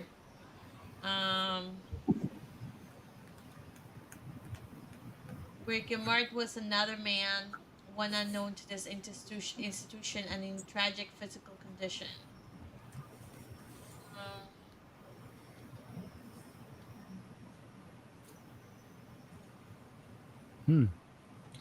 So in here it says, I began to question Gamart about the stranger. Is he a patient? What is his name? How long had Gamart kept him down there? Had Gamart kept the stranger there for a long time? Long enough that the mortar sealing the room had cured to such condition. I'm moving the stranger to my private wing, for the moment treating the man as an inconsequential derelict until more evidence is found. So this is the patient that he was talking about. Clay Orbine, was he speaking an older form of Latin? Do you know? I'm not certain. Would he be able to tell, or probably not? Look, so in here it says the patient was talking in old forms of Greek and Latin. Yep. Yeah, that's. Did he happen to spout any Greek words when he was talking to you? Not that I know Greek, but I mean, maybe you do. Huh. What a mystery, man. It's Moss, is there any way he could determine whether or not that was like Latin, or some older form of Latin? Well, even though Latin's an older form of Latin, but. I mean, he would know it as kind of the commonly understood, almost like Catholic dialect of Latin. Okay, all right. So there's a hidden wing where he did hidden experiments with hidden nurses, and something went wrong and killed that doctor. Now, is the doctor the one who attacked Guillemot? Because he said a dead man attacked him. Yeah, no, this is the patient. The dead man is the patient. So because in here, in the first entry, it says, Paul Mandrin found Guillemot with another man that was unknown to this institution. That is the man that they moved to the second floor that would speak in Latin. Yes, but that man was alive, apparently. He said he was attacked by a dead man. Unless he just... I mean, in here he says that he was in really bad shape. He says the stranger's appearance is horrifying. Giving small amounts of broth, he merely basically vomits them. He takes no nourishment and lives in a catatonic state. He said that they're not even sure how he's even alive. So maybe this is the dead man that Guillemot was talking about.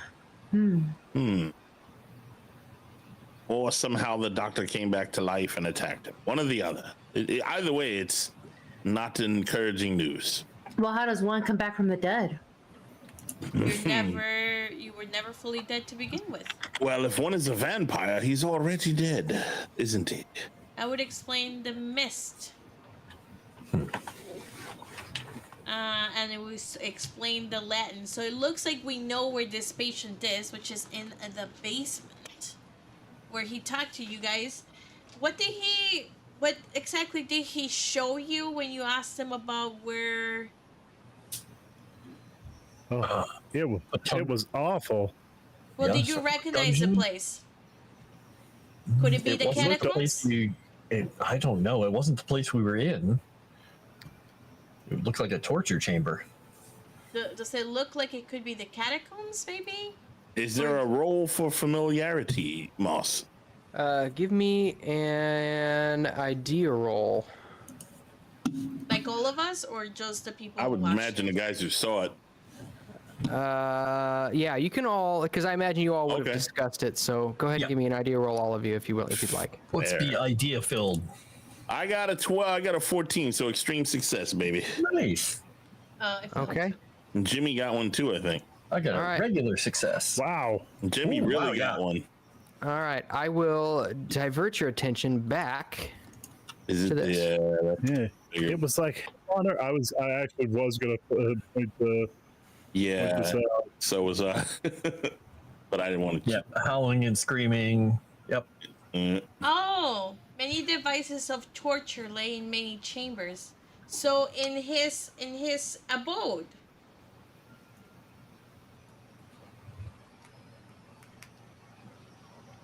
Found a strange Nuremberg virgin, which was locked. Also, that's the Iron Maiden that you were talking about. So do you think that vampire creature was Comte? Or he was the thing that was inside the Iron Maiden. It says, fearing to find a fresh occupant, we smashed it open but found it empty. If he was mist, if he could turn to mist any time, they wouldn't have known he was there. Well, I'm thinking that the vision we saw was from the standpoint of the Comte and whoever his person is. I think he had another person because they were both laughing.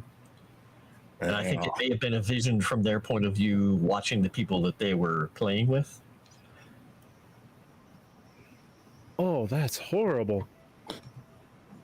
I can't imagine finding any kind of enjoyment out of the things we saw. But we know that his place was destroyed, I believe, and they took him to his new home where he's going to rot, which may be the catacombs or maybe here, because this building is old. Did we ever find where this location was, Moss? Yes. I think we did it. It was destroyed, yeah. But we should go check it out. Maybe there's a basement or something we can explore. So let me see. Everybody likes basement exploration. Spelunking. You know that it says in this handout, it was a dark day when noble vermin such as Finnelik did descend upon Poissy. And especially you, Clay, you would know that Poissy is a town about 17 and a half miles outside of Paris. So they grabbed Fennelik by the Poissy. Yes. Oh, no. Gotcha. I was afraid as soon as I introduced this damn town. It's probably pronounced Poissy. Yeah, I've gone to Google Translate because I was fearing the worst. I went to Google Translate and had it pronounce it for me, and it's Poissy. Poissy. But when you said, you sound like you're Bostonian or something. It's wicked. That's it's true. A wicked town. Poissy. It's Poissy, you retard. That there's a wicked Poissy, I gotta tell you what. So then, that's where it was, and his place is there, but it was probably burned. But we might be able to look through the rubble. I mean, it was a while ago, so. Yes, but maybe there was a hidden antechamber or something where he did the torturing. I mean, it can't hurt to look. It really could hurt to look, but hopefully it won't. We'll send Jimmy in. He seemed brave and not afraid of anything. Yeah, Clay's Jimmy's going brave. to just take a sip and then hand it to Jimmy. It's not that laudanum stuff again, is it? Of course it is. And at this time, you see that there are a few people dressed in normal casual wear. They're all exiting the building, not in a panic or anything like that, but you look at your watch and you guess it's about 5 o'clock, and visiting hours are coming to an end.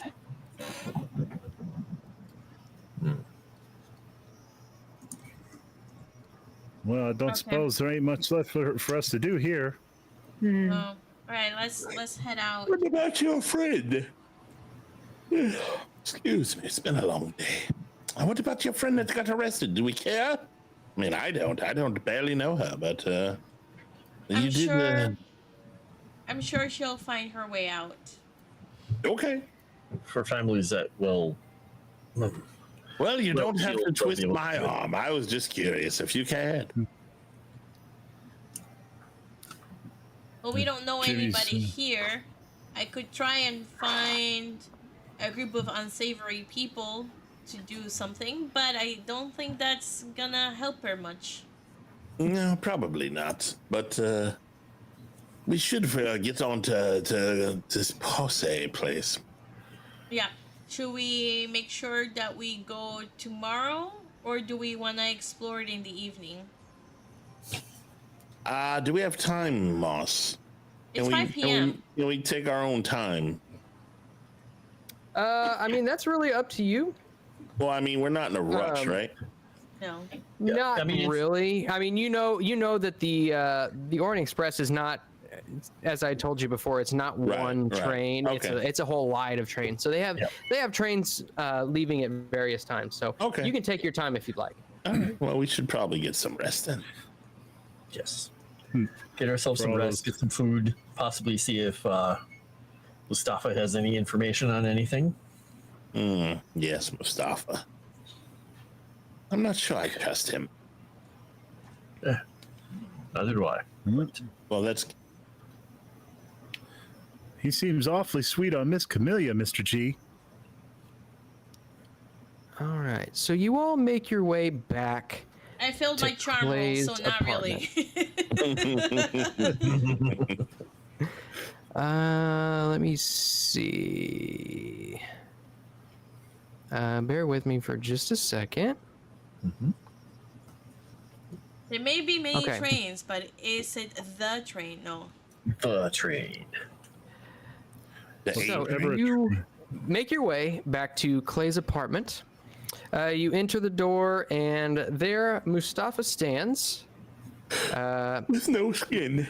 Ready to greet you. Says, Miss Camellia, I'm glad you are back. I was getting ready to start some rice. Oh, that is amazing. Do you want me to help cook? I'm told I can be quite amazing in the kitchen. Oh, I'm leaving. I used to have this really good place in Paris.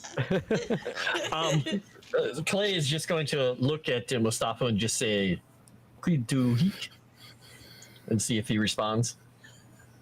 I do not know what you are saying. Well, I do, right? Or it's Turkish. I want to roll Latin, damn it. I think he spoke in Turkish. No, this is Latin. I'm just curious. I'm not quite familiar with that term. Yeah, I'm not sure what it is you are saying. Is this some sort of, is this Latin? Yes. I do not take Latin, alas, I am not Catholic. Well, I don't think any one of us here is. But Mr. Clay, you did have a parcel drop by for you, a telegram.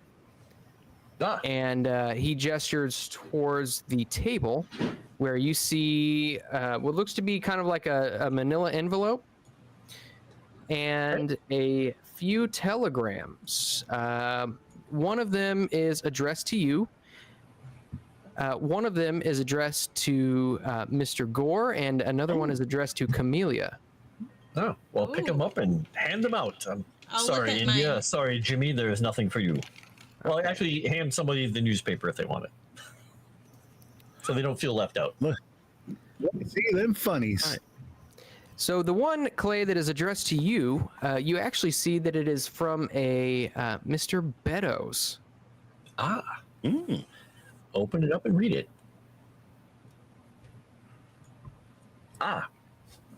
Very nice. Okay. And Camellia, you open yours up, and you see that it is from an unnamed person in London. And says, "We received the shipment. All is good." Okay, Camellia will grin very happily and get really excited. Oh boy. And Gore, you open yours up, and yours is actually the one that consists of a manila envelope. This is addressed from, what was his name? Remy Van Geim, the apprentice who you had hired. No, I hired him. I hired him. It is my money. Well, you did, but Gore did most of the research. What is he talking about? Gore did most of the research with him. Okay, great. That's the He was helping it is addressed to you, and it contains a letter that says that your researches had intrigued him to such a degree that he decided to move forward with his researches. Please open the envelope to find what I had found. Is there a white powder in there? No, there is no anthrax, although there is a 90s metal band. So, you open up the manila envelope, and you see accounts which describe Comte Fenelix's villa. Oh. Accounts describe it as a potpourri of architectural styles ranging from classical Greek and medieval, classical Greek and medieval buttresses to fresh-built broken towers imitating Gothic ruins, similar to the English fashion of decorative ruins on country estates. The three-story building had a dozen bedrooms, a ballroom, and numerous sitting rooms. You also find a set of plans by a Parisian builder. Now, are you keeping this to yourself, or are you at the moment I'm waiting to hear what the info is first. Okay. Set of plans made by a Parisian builder and detail the layout of the house. Down leading stairs indicate the existence of an unmapped cellar area. A cameo etching of the mansion's front view exists. Studying the drawing, it's what's the word I'm looking for? As you study the drawing, it kind of, I don't know, it sits weird with you. The way that the architecture was made is very eclectic. Shall I roll in a cult? First, as you're looking at this, the drawing actually really gives you the creeps. I'm going to need you to roll me a sanity roll. From a drawing? Good Yep. God, Moss. Did the eyes follow him? Well, The lines, thankfully for not sharing that.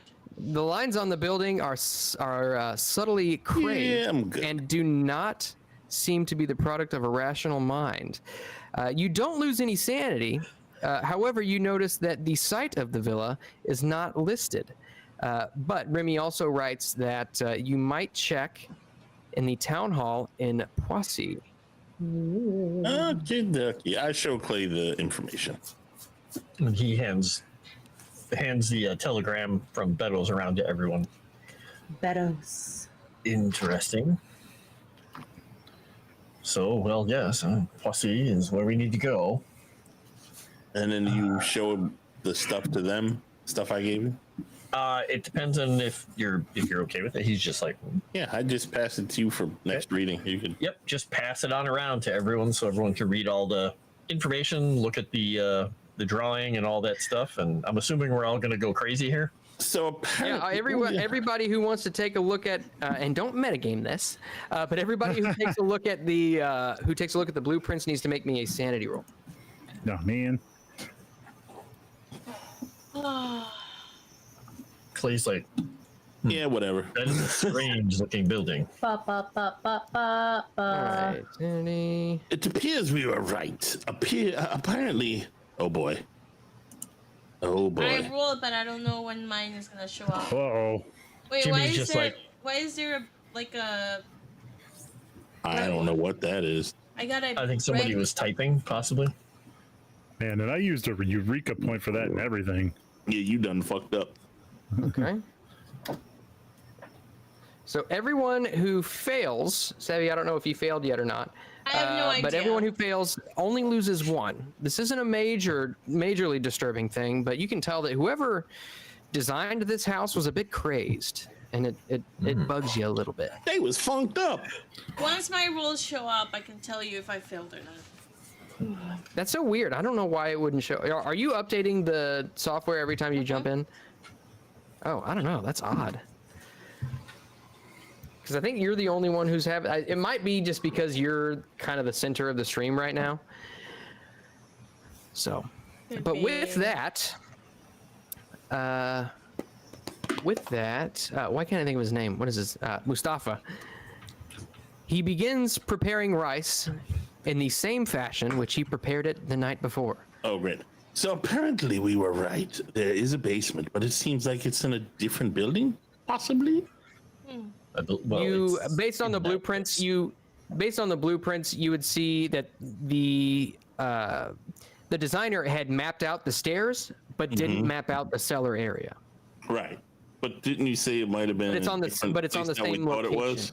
Okay, but then you said something about it might be somewhere else, and to check the town something in Jose. Well, no, we don't the know actual. where the house is. Oh, we the don't actual know. I thought we location knew is where it known was. to you. Okay. Yeah. Oh, okay. I got you. Yeah. No, he enough. also said, there you go, I failed. Ooh, He failed, also man. said, Remy also writes that you might want to check in with the town hall in Poissy to maybe get Right. more information. Right. You lost Then we sanity, by the way. Yeah. Might be able to find where the house had been. Right. Go out to I that got spot. All I right. gotcha. Super delay. Super delay. What's up with that? I don't know, man. It's been like storming. Like the storm was so bad, I didn't think I was gonna have internet. I know that for feeling. for a while, it was like really strong winds and thunder, and I was like, I don't think. And then my internet kept dying off, so I was like, I don't know if I'm gonna make it. But it stopped raining, I think. I mean, it's hard to tell right now. Well, I don't hear the thunder, I should say. Yeah, mine died last night for a little while. So I don't know how much of it might be that issue, or if the winds caused a problem or anything. I have no idea.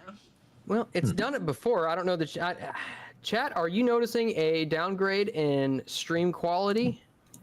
Seem all right. Because I seem to remember It you did happen last time, too. having that issue. Yeah, Yeah, you had you're that issue right. before. So it must not I'm be watching the that. stream. I'm watching the Must- stream right now. It looks okay. So it might just be the app itself or something. Did you update your whatchamacallit when you started? I did, although I haven't updated in a while. So I updated it today for like the Okay. first time in a couple weeks. Weird. I don't know. Who knows? It seems to be okay. I mean, we'll just have to put up with a little lag. It'll be fine. Is somebody getting text dings, or is that my phone? That's you. Might be you. Well, you did lose a sanity point, so Oh, actually, maybe it's the music. It is the music. Oh, did Oh, you lose okay. a sanity point too? Ooh, so much sanity lost. So many. So far, sanity losts. so far I've lost 2 sanity points tonight. All right. So, is that how you all would like to end your day? Oh, well, I need to Belly read full my of book, rice. but yes. Okay. Yeah, Clay's gonna write about the whole event like he normally does each evening, and I'm make sure that actually- everybody's situated. I go out for dinner. No Mustafa rice. Well, Camellia said she was gonna help him cook. So Hey, Camellia is I'm not playing it me. safe. Camellia is not me, and you don't know what my like helping cook it might be. I think it's Miss Exactly. India Maria you got to be worried about. I'm worried about all of you. I think Camellia is going to be supervising with wine. Just drinking a glass of wine, making sure it's done right. Jimmy's going to go along with Mr. York just to keep an eye on him, but he already ate the rice. Mr. York, where is he going? What You did I mean miss? Sorry, Mr. G. I'm getting my misters confused. I'm sorry. Yes. Mr. This, Mr. That. It's not easy, you know. I mean, it's just 2 names to me. Gosh, Mr. Stop Summers. throwing all these Doesn't sound numbers right. at me. Wow. Okay. All these I big will numbers. practice my Turkish. To see if I can learn any basic Turkish. Yeah. Go ahead and make me a Turkish roll. You know what, Moss? During dinner, I want to learn some more Latin since I didn't understand those Latin words. I thought I was more learned than this. Mid, I failed. Okay. Yeah. Go ahead and if you want to talk to Clay about his knowledge of Latin, go ahead and give me a Latin roll. Alrighty. I'm not even going to do this up. thing. Ah, come on! I should have did the thing. I would have succeeded. Oh, no, I wouldn't have. Never mind. You can spend 14 of your 48 luck. Yeah, you can also kiss my ass, but, you know. Oh, fair enough. Does that cost luck points or? We'll see who will have the last ass kissing. Well, if I keep failing my luck rolls to get more, yeah, it's going to be me who get laughed at with no luck. All right. Fun times. So with that, you all have a nice evening meal and rest up for the night. My steak was delicious. And it was very good. This is Paris we're talking about. Not known for their steak, really, but okay. Well, I mean, they can cook whatever they want. Well, I will assume it was smothered in butter, so it can't be bad. Yes, Chrysanth, they did have bread. Oh yeah, there was bread. Yeah, there was How much bread did you eat? enough. Not enough to explode like I did in Vain. In vain. Oh my gosh. All right, fair enough. All right, so you all awake the next morning. What is your next course of action? Go to the new town. Yep. Can I just say, Moss, looking at Celia's eyes in the thing up there make them look really creepy. You know what? It's actually a good picture. It's a great picture, but when it's tiny like that, the eyes look spooky as hell. Yeah, you're kind of right. It does. Yeah. You know what? Maybe I'll send you a picture of it, and I'll put it in the live stream fan art. But you all hop in the car and make your way, whether it be by taxi or by Clay. Do you have a vehicle here? I forget. Yeah, he's basically got whatever the version in Europe. It's kind of the similar kind of truck. They have a different version of a truck that's here. It's just a generic truck. It looks like basically could have been like an old milk delivery truck. It's just got a covered back and everything. A paddy wagon. Without the patties. Yes, a paddy wagon. So in France, it's the froggy wagon. Frogmobile.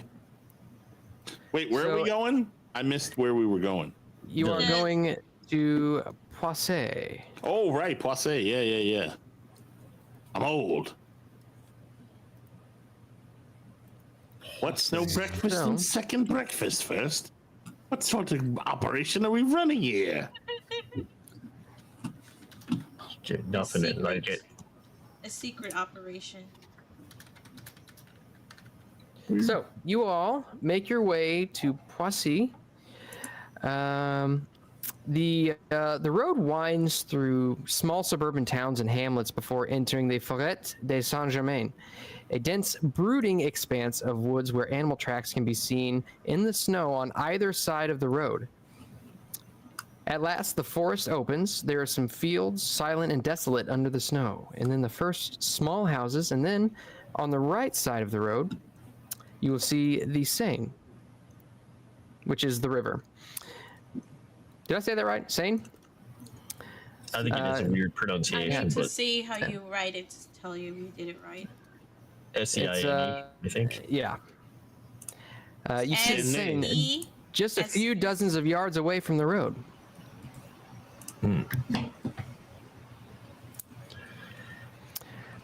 On the left side of the track, let's see, you see what looks to be or on the left side of the road, rather, you see what looks to be the railway station, whose platform overlooks the town square. And waiting passengers press on the restaurant of Hotel des Ruines. Wait, you're roboting. You in Hotel de la Robato. Mr. Arigato. Yeah, we're getting late in the stream. It's about time I start roboting. Beady. See, this is next day. Oh, man. This would be next day is what day? Thursday, January 11th. Way to go, Buck. Beady. I get that reference. So, you see nearby the Hotel des Ruines, where a lot of the would-be passengers of the train have been keeping warm. The town is bustling despite the cold, with the atmosphere of kind of like an American frontier town. hedged in by the forest. 3-story houses, some recent, some dating back to medieval times, flanked the paved roads with gendarmes on horse patrol. There are carts, a few cars, and a tram line to a nearby Saint-Germain-en-Laye. So, and close to the center of the square of the city, you do see the city hall. Le City Hall. Oui, oui. Pull up over there as close as we can. Obviously, I don't know what the ability to park an actual car in this little village You can is. park 15 minutes in this spot, but you can't stand there. Yeah, you do see that there are other cars parked kind of along the square, so you can easily find some parking. But you should look for the municipal parking garage. We're just going to be near some horses or something. Yeah, that's probably it. All right, so you make your way into the town hall. We. Okay, All right. when we go in, I'm gonna do like a spot hidden or psychology. Let me know what to roll to kind of spot the person who is gonna be the most chatty and the most helpful. Like if we walk in, maybe they're like giving like the eyes to India or to Camellia, like somebody that would be just more willing to give us information. She's looking for someone to grift Okay. upon. Okay, give me a spot hidden. Looking for a potential simp here. Yes. I'm being a girl. Okay. There you go. Oh, Look at two that. powers are strong. Okay, so inside you see it looks to be as you enter, the place is very brown. Old leaving. hardwood floors. Nice. Old hardwood floors with very, very old brickwork along the walls, dark wood desks. And you see just off to the right side of the door, you see a receptionist who's kind of got his face in his hand. He's almost falling asleep. But you do see, as you look further in, you see that the room kind of opens up. A staircase along the right side of the room leads up to a second floor with a balcony up above. And it looks like there is a gentleman who is standing there, giving you the eyes, Camellia. Ooh, Okay. watch out. I will walk over to the male. The male specimen. Yes, can I help you? Oh, He says, "You're not from around here, are you?" No, I am not. I'm from Chicago. This is my first time in France. Oh, well, might I be hopefully the first person to welcome you to Poissy. Thank you. Definitely the first time here. Do you know this town very well? Poissy. I know it about as well as any City Hall employee could. Why? What are you looking for? Oh, then you might be the best person that might be able to help me. We are here, well, I should say I am here because I'm really interested in the history, particularly of Count Fenelek. I understand he had an abode here, which the entire story is so tragic and so interesting. I don't know if you have heard of him. Nobody knows more about the Poissy than I do. Wow. Let's see. No, I can't say that I. Fenelek, you said that doesn't even sound like a French name. Well, What is he it that was- you? What is it that has to do with this place, with this Fenelek that you're looking for? Yeah, so he used to have a mansion here that looked extremely weird. I'll describe what it kind of used to look like and how it had like Roman architecture in a way, but it was very Gothic like, and how he had he had like some type of relationship with the queen, and the king found out and then marched all of the troops to this guy's mansion to set it on fire and destroy it. Bum, bum, bum. Wow, that seems like quite the tale. And you said this house was here in Posse. Yes, of course. Interesting. Do I have like a copy of the newspaper that I could show him?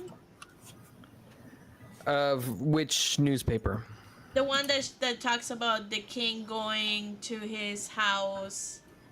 Moss old boy. I'm sure one of you would have it. Yeah. Can I roll my history? I have an 80, for God's sake. Yeah. I Roll will- your history. What are you trying to find out? Where the hell this place is?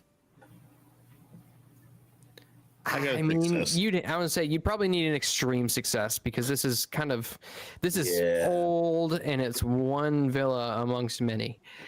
So I you're will show not him really the- sure. I will Go show ahead. him the clipping while Gore did roll. I will show him the clipping. He looks it over and you see his eyes get kind of big. He says, "Oh wow, this is interesting news. I'm sure it's a fine tale. I am not sure exactly what this is in reference to. However, you, if you'd like, you all can try to pour over the records here in the city hall. I've myself not poured through all of them, but please do help yourself and let me know what you find out." Library course. use I Sit will. down, start looking. with a Eureka you. point. All right, I will start Hooray. looking as well. Okay. Oh, Jesus. And I'll Regular old use success. I'll Okay. use a bonus die as well. Okay. Oh, look. This library. Oh, look, you've become a library genius. I did. I rolled like that. I You got found- a minus. Oh my god, we both got minus. Oh my god, it now fixed itself. It fixed itself. It You showed my roll. both Nice. read the book, same book at the same time. Nice. So it takes you a good while because there's been a lot of construction, a lot of things have happened in the town since then. However, after about half a day, you do come across what look to be similar plans to what were presented to you previously. However, you also come across the old address, and you come across the name of the current owner Oh, no. of the property. I have faith in our ability to persuade them. Oh, Madame Christian Lorraine Persuade them by all means. from Posse. Madame Christian. Madame Christian, is that what you...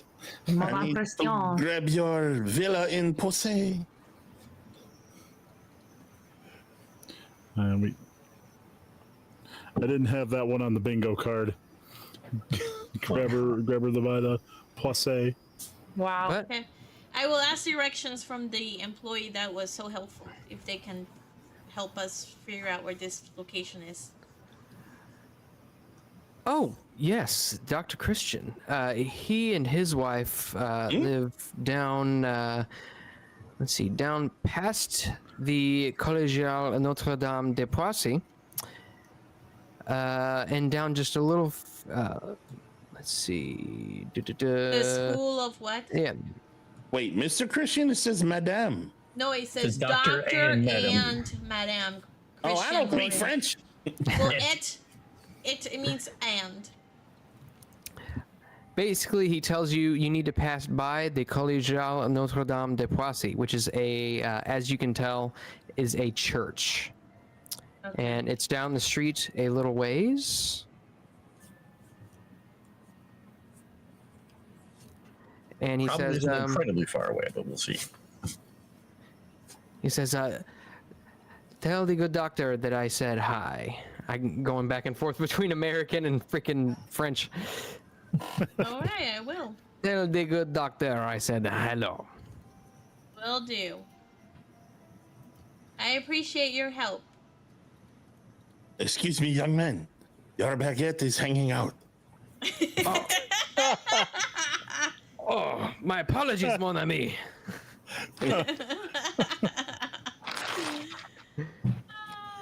All right. So you all make your way down to 6 Enclos de l'Abbé. Mhm. All right. So you pass by the Collégiale Notre-Dame de Poissy. I have a little bit of information about that if you want to know more about it. Yeah. Otherwise, you can keep going. Go ahead and give me a history check. And is the building looks like it's the church is in good shape? Sort of. Okay. You can see that it definitely is old. It's very old. Okay. You see the font like a fountain with a statue of somebody on top, and that's very worn and looks like it's like scraped up. And it's encircled by spikes of forged and twisted metal, which makes it rather forbidding. The Foreboding? statue or the whole place? Just the statue. Oh, okay. Clay So- kind of glances at it and looks and just like he doesn't care. It's France. He's not a happy. Forbidding or foreboding? Both at the same time. Oh, good. I failed. So you don't really know much about the church, but it is beautiful, kind of in its own semi-ancient way. You guess that this is hundreds and hundreds of years old. But passing through a stone archway into what was once an enclosure of the Abbey of the Dominicans, a priory, you are now walking up cobbled streets, insulated from the hustle and bustle of the modern town. You're surrounded by old houses and mansions on the outskirts of a large park with age-old trees. You almost feel, looking at your surroundings and the houses that surround you, that you have stepped back in time. It doesn't look like there's been a new construction here for a good while. And eventually, you come to Chez Lorraine, which I will pull up for you now. Sanity check. Oh.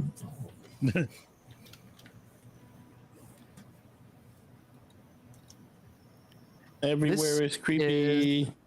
The house fuzzy of house. the doctor. It is a fuzzy house. It's full of le ave. I was gonna say, it And you looks like a see, puppet. the house is surrounded by a large crumbling brick wall, obviously very old, but it almost seems like it's in part supported by a massive climbing rose bushes which cover them. The roses would be probably incredibly beautiful in the spring, But it is not. but right now they are dead and almost forbidding or foreboding. Yes. Having been Both works. Having been pruned back, they resemble a twisted and knotted barbed wire. So it looks like a creepy haunted house, yes? Yeah, we see the image. Okay, now I You see. see it. I You can don't see it definitely- on the... You can definitely tell that the house is inhabited as you see smoke rising from the chimney and a warm, comforting light fills the room downstairs.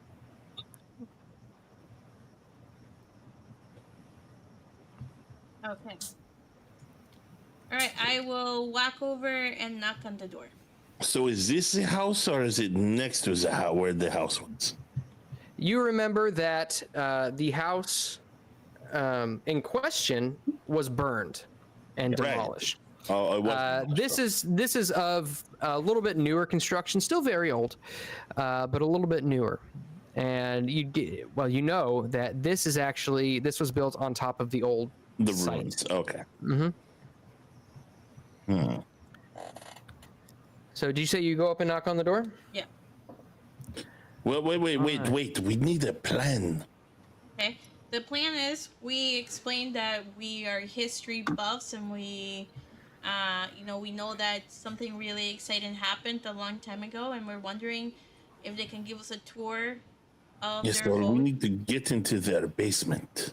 Yeah, I know. So some of us can distract them, and others can go to the basement. I offer to do the distracting if you guys can Well, be stealthy enough. must we distract? Can we not maybe? I don't know, old boy. Do you think you could maybe grease their palms and let us have a look for the sake of science or history or something? Yeah, Do we want to try that? I mean, I know the ladies love to do skullduggery and break-ins and all these crazy things, but possibly we can just talk to these people and have them give us access. Well, that's exactly what I was saying. We talk to them and persuade them to show us around. Well, yes, but sneakily, I want to be more forward. I'm fine with that. And I suppose we can introduce ourselves regardless, and then see where it goes from there. If they're French about it, we may have to go through other means. Well, that's what I'm saying. If we do that, and if they don't want to go with it, we need a plan on who's going to do what. Cletus cracks his knuckles. Oh, well, I guess that is an option. Oh, that's always the third option. Jimmy tries to crack his. Well, we knuckles can too and let hurts one himself. of the ladies sweet talk him, like Camellia. She's very good at that, and the other one can do the break-ins if necessary. India is really good at stealthing. I am very good at stealthing. How else did I get into this country? All right. So does anybody go up and knock on the door, or I will- are you all gonna? I will go up and knock on the door. Okay. So you knock, and no, Hola. that wasn't. No, my dogs are going crazy now. Could you guys hear me knocking on my desk? Yes. Yes. Oh, okay. As long as I didn't do it for nothing. You knock on the door, and after about 10 seconds, you see an older man, and you don't see the lady, but you see this gentleman here answer the door. He answers, and he kind of has the door half open. He says, he looks around at all of you, seeing multiple people. He says, yes, what can I do for you? Oh, good evening. Are you Dr. Lorien? Yes, Christian Lorien. Oh, good afternoon, Christian. My name is Camellia. Pleased to meet you. Do you have a second where we can chat? Might I ask what this is in regards to? Oh, yeah, of course. We are history lovers, of course, and your house has such an interesting history. I don't know if you're aware of it. It's absolutely fascinating. And You see, his ears kind of perk up a little bit, and he leans back a little bit and opens the door slightly more. And I'll explain, like, in X year, there was a Count Fendrick that lived in this beautiful land that now you call your abode on. And he had a secret affair with the queen. And when he got caught by the king set his men to come to this very place and torch the entire place up, completely destroying Count Fenrick's mansion. I will show him the article that we have. He looks it over, reads through it, and he says, "Wow, this is interesting history. Please, no, how rude of me. No, come in. Thank you. And he opens the door all the way. And as you enter, you see that the house is quite nice. You can tell that he makes a decent living. While a little dusty, it looks as though a lot of this architecture is is inspired by 17th century architecture. And you see, kind of clutching on to his legs, you see a small child, about 3 years old. Right.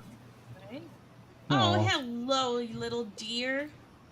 He says, "This is Kitri, is my daughter.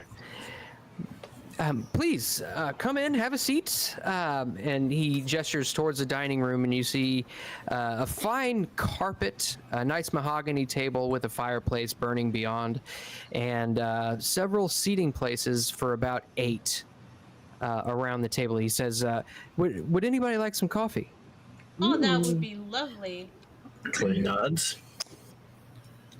He's going to try and give the little girl just a nice, since he's a giant and he's scary looking, he's going to try and give her a charming smile so she's not completely terrified of him. Might you have a spot of tea instead?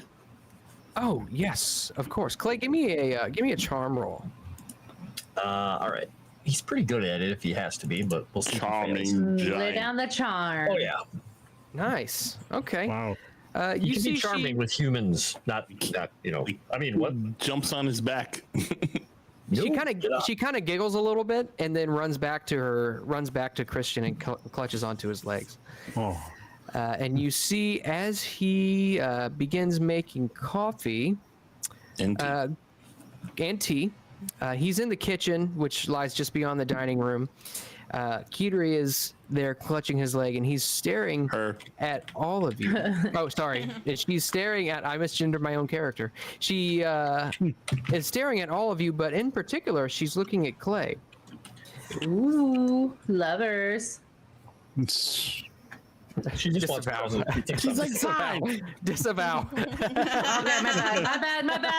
my bad. I retract that. I'm sorry. Like I said, she just need... thinks I'm Santa Claus and wants, something for Christmas. Well, it's also France as well. He's Clay, not Sorry, Chris I forgot- Tyson. sorry. Relax. So if you would, anybody who's kind of just watching and sitting there, just give me a spot hidden roll. I could do that. Sí, se puede hacer eso. I'm not even paying attention, and I know. Sorry. It's like, Spot hidden roll. Oh, my favorite. Old. I gotta close some of these people. Oh, I Who will failed. soon be dead. I mean, Regular I'm sure they're success. fine. hey, Sevvy, your roll popped up right away again. I got an Yeah, extreme that's what I was success, saying. sir. Okay. Yeah, it's So been working better. those of you who succeeded, you notice as he's starting the kettle and everything and grinding the coffee, there's a particularly nasty scar on the back of his left hand, which disappears up his sleeve. Want to know how I got this scar? No, I don't. Everybody loses their minds. Apparently. That happens. Yeah. Then he pulls out a pencil and puts it on a table. Bad truths from my childhood. Can I look over to his wife and I say, "No time for the old in out, love. I'm just here to read the meter." I'm just kidding. Wow. I don't really say that. But if anyone can gets I the tell? reference, good for you. Can I tell what kind of scar it is? Maybe. You can give me either a first aid or a medicine check, Okay. or a natural world. I'll allow a natural world. I'll do that too. I'll do first aid. Clay didn't notice it, so he's like, Oh, I very hope. interesting house.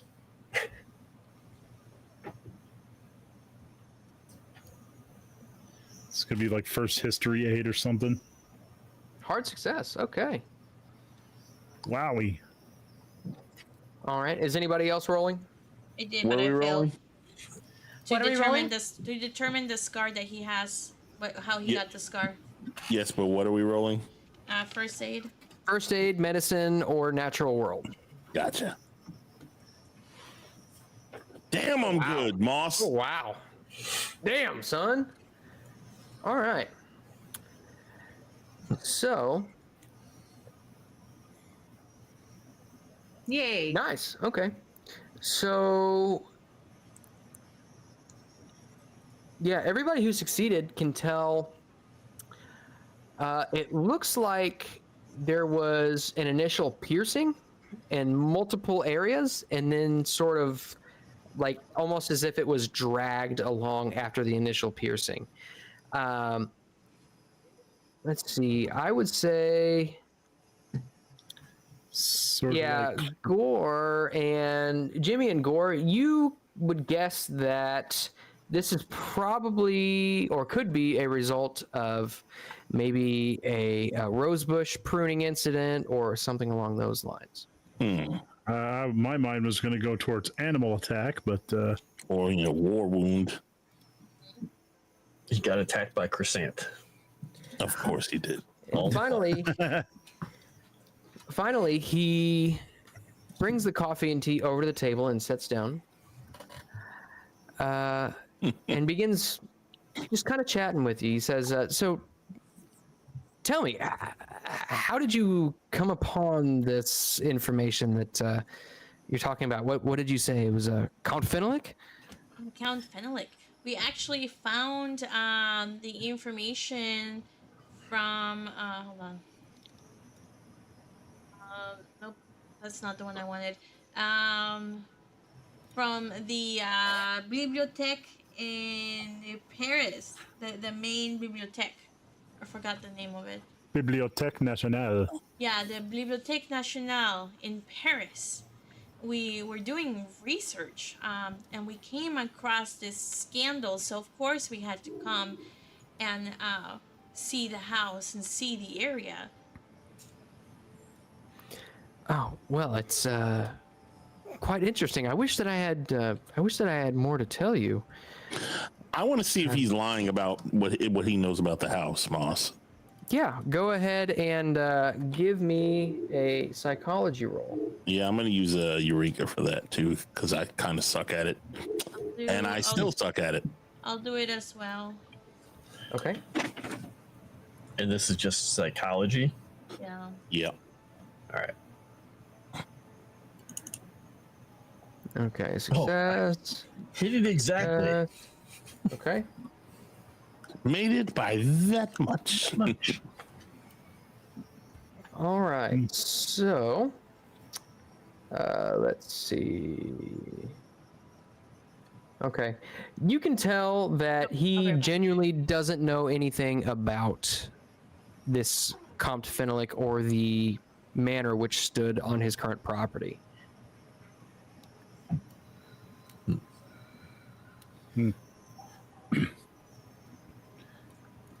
Oh man, I don't know. Oh, go ahead. Sorry. Clay is just going to say, so you don't know that the place that your home was built on top of it? There's no. Does this place have a basement? No, this house wasn't actually constructed with a basement. Yeah, we bought it about 10 years ago when I moved here to Poissy to start my general practice. My good man, would you mind if I had a look around the grounds? I'm very, very curious about this house. I'm an archaeologist, and I like to see how things were made and the structures and whatnot. It's a very captivating house. Yeah, absolutely. I promise not to disturb anything. Yeah, if you'd like, just please, if you would, stay out of the upper floor. Oh, no. Veronique is resting. Who? Veronique, my wife. Oh, I thought the wife was with us. Oh, yeah, of course. Is she okay? Yes, the cold has had a terrible effect on her arthritis. She's under a mild sedative. Is he lying, Moss? Psychology. Oh, I actually passed for once. He is not lying. Okay. I go outside and start looking around for hidden entrances, things that might have been once covered up or whatever. And then on the bottom floor as well. I'll do the same and help Eldritch look around. Yeah. Okay. And I want to ask him about that star. I'll roll Eureka. Same, and I will use. Oh, okay, that's not bad. I got a hard success, sir. Okay. Spot hidden. Yep. Wait, hold on. I'm supposed to use. I set a bonus die and I forgot to click it. I don't think it would have. Just go ahead and roll again. But it might have. There you go. Oh, there you go. Nice. Okay. So you all make your way around bottom floor of the interior of the house and then kind of around the grounds. You see that the road leads out to the gate and out to the cobblestone path beyond, and there is a pond just off to the right side of the house. It doesn't look like there is any sort of entrance in plain view, or in hidden view for that matter, that you might be able to see with the naked eye. Well, how else would we see it, sir? It's a good question. What about the cat, Clay? Maybe the cat can dig up something. Clay, are you inside still? He is inside still, yes. Oh, Okay, And you Caldino actually did not come inside. He would have just stayed probably sleeping in the car or the truck. You actually notice that Kitoi is inching closer to you, and at a certain point, actually, she kind of holds her hands up like this and says in French, she says, up, up, as if she wants to sit in your lap. And look at the father and see if he's just like, And if he says no, then he's like, no. He's taking a sip of coffee, says, gives you a little nod. And pick her up, let her sit. She's probably tiny because he is giant. Yes, she weighs all of 25 pounds. She's very small, very small. So he says, clearly you're what? You're American? Yes. What is it that brings you all the way out to France? Sent out here by a friend looking for things historical, I guess. What would I say? A wild goose chase on his behalf because he was injured. Interesting. Well, I don't know. I really wish that I knew what sort of significance my home was. Give me a psychology roll. Okay. Let's psychologize it and see if we can do better than almost failing. Okay, fail. Bumble, in fact. He probably really good at rolling them 100. I got 100, yeah. He's just totally like, completely like, this guy is totally telling the truth. Okay. So you kind of sit there and you kind of go back and forth for a while, and he kind of snaps. He says, oh, wait a minute. Hold on. We got a letter about 6 months back. Here, let me see if I can go fetch that. And he pushes his chair back and gets up and actually runs upstairs. Okay. You sit there and wait? Yeah, sit and wait, and actually just ask the kid if she's still sitting there. If she knows if there's a basement. Is there a secret place that you can go play? Anything like that? Do you have secret hiding places and things? Because it's possible that she, being tiny, could find places outside or inside that she sneaks into. In French, she says, I like to hide. Yes. I like to hide. I like to hide under my bed. It protects me from the monsters. Ooh, monsters.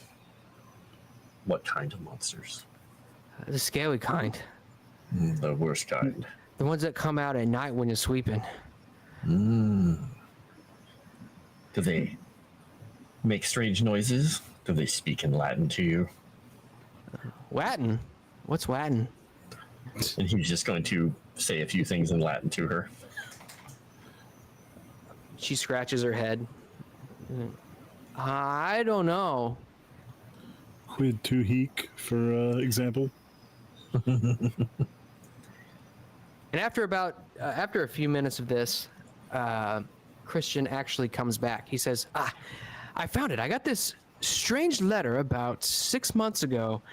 Oh God, where is it? I should have had it pulled up, damn it. Hey, mostly Can come we out say at we're night, back inside mostly. right now? Yeah. At this point, you can say you're back inside. Okay. I've got too many damn tabs open. Stalling.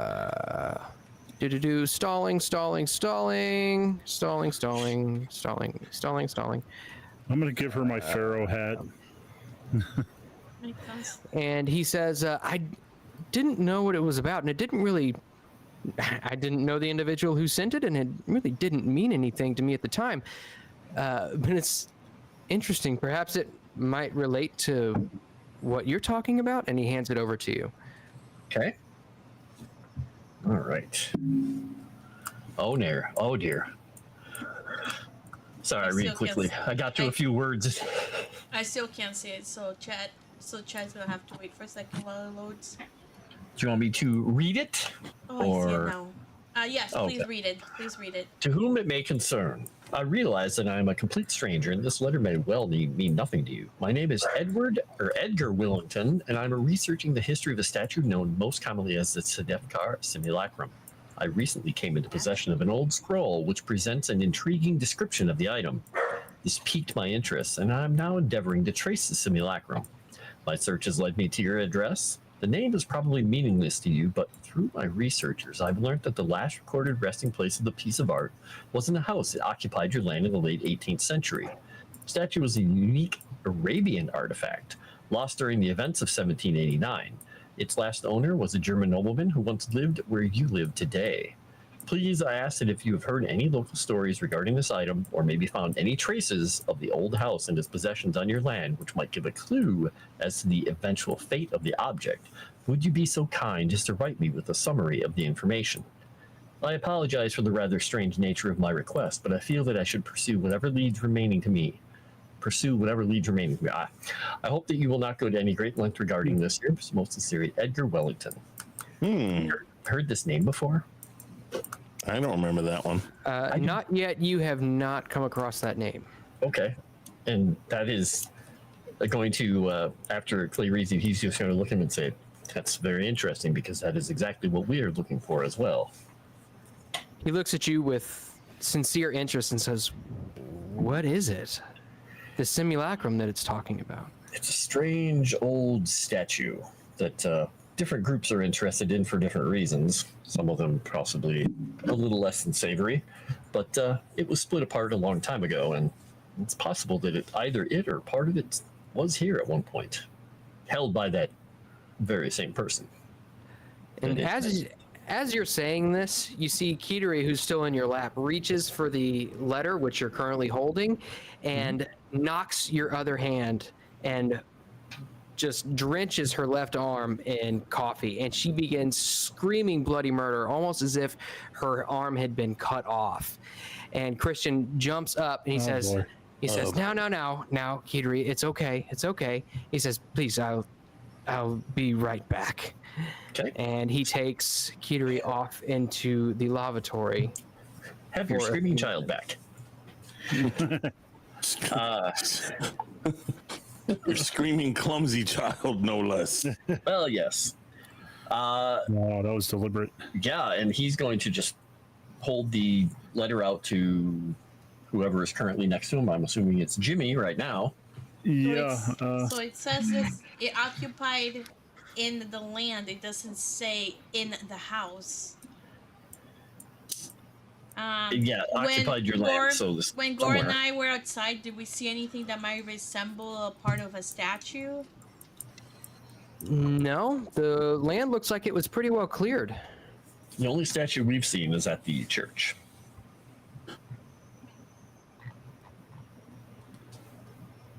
Maybe we look at the church. Clay, old boy, do you think the cat could have a look around and maybe sniff out the location? I can go see what he's up to. Did he He's say just whether gonna- or not this place had a basement, Moss? It does not. He says It does does not. It does not. So Clay is going to get up and set his mostly empty coffee cup down and just not worry about his suit at all. He's like, whatever, I got coffee on me. And he's going to head out to the truck and see if Calvino's still asleep or if he wandered off somewhere already. Things he said that we could walk around on this house. Can I look around on the first floor to see if I can find any hidden entrances to a cellar? So you already did. That was I what thought was we included did. in your original spot Okay. hidden roll. Yeah, and Well, you I didn't thought that find was just anything. outside. The house seems, while it's a very nice house, it seems relatively, cut and dry. So after about 2 minutes, you see Christian actually come back with Kiteri, and you can see her arm is just bright red. It's beet red, almost the color of a rose. And you recall, by the time she had spilt this coffee on her, I mean, it was warm, but it was not scalding hot. And you smell this distinct smell of aloe. And she comes in, and Christian is holding her, and she looks at you, Clay, and you can see that she's got tears just streaming down her face still. Just whimpering slightly. She seems to have quit crying, but in 3-year-old fashion, she is still quite upset about the ordeal. So wait, do any of us pick up on the on this strange goings on? Oh yeah, you all. I mean, this was plain to see, and her arm is. I mean, it's not covered by anything. You can see it almost looks as if she has a very, very bad sunburn. That's. Is she all right? I'm gonna roll. I'm gonna roll first aid. He's just gonna say out loud. Did she drop boiling water on her? It was just Clay's coffee. It was not that hot. Does this happen a I've lot? applied some aloe vera and some numbing agent. She'll be fine. So brown boiling water then. Yeah. Does this War. happen?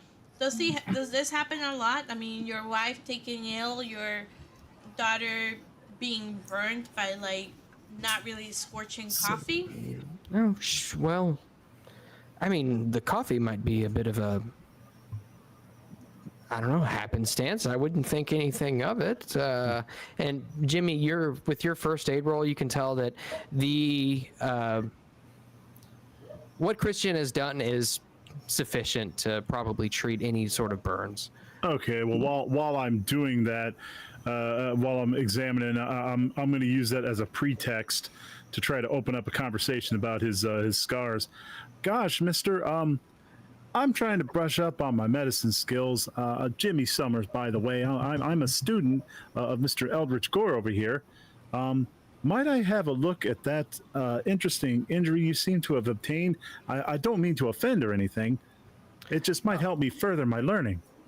Oh, not at all. He rolls up his sleeve a little bit, and you can see it looks as though, you see, as I described before, the initial piercing, and it looks as though the arm had been scraped, almost as if somebody had slapped him with a cat of nine tails and drug it out along his arm. He says, yes, this is, last year I was pruning the rose bushes, and I got a nasty infection. I was quite ill for about a week, and it doesn't seem to have healed quite very well.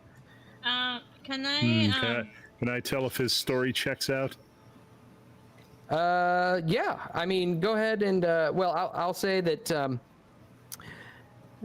it might seem a little bit unusual that thorns from a rose bush might cause a serious infection that would make somebody bedridden for a week. Moss, I want to go outside and look at the rose bushes and use my Cthulhu mythos to see if I could see anything magical or weird with them that I may pick up on or whatever. Yeah, go ahead. Can I do Hold on, I will use a thingy. Can I do a roll to see like if based on what we have read of the simulacrum, if a simulacrum part would cause such amounts of like injuries to be so drastic and severe? What kind of roll were you asking? Like a Cthulhu occult? Cthulhu mythos. Wait, I don't have Cthulhu mythos. It would just have to be occult. Well, I got a success. You could give me an occult roll, but I'm gonna need an extreme success. Yeah, I'm gonna do... And then Eldritch, with your Cthulhu mythos, you can tell, I mean, just basic observation, these are just rose bushes. Okay. Shit. Nope. I will ask Gore when he comes inside if he has read on this, but I failed. They just seem to be rose bushes. I don't know.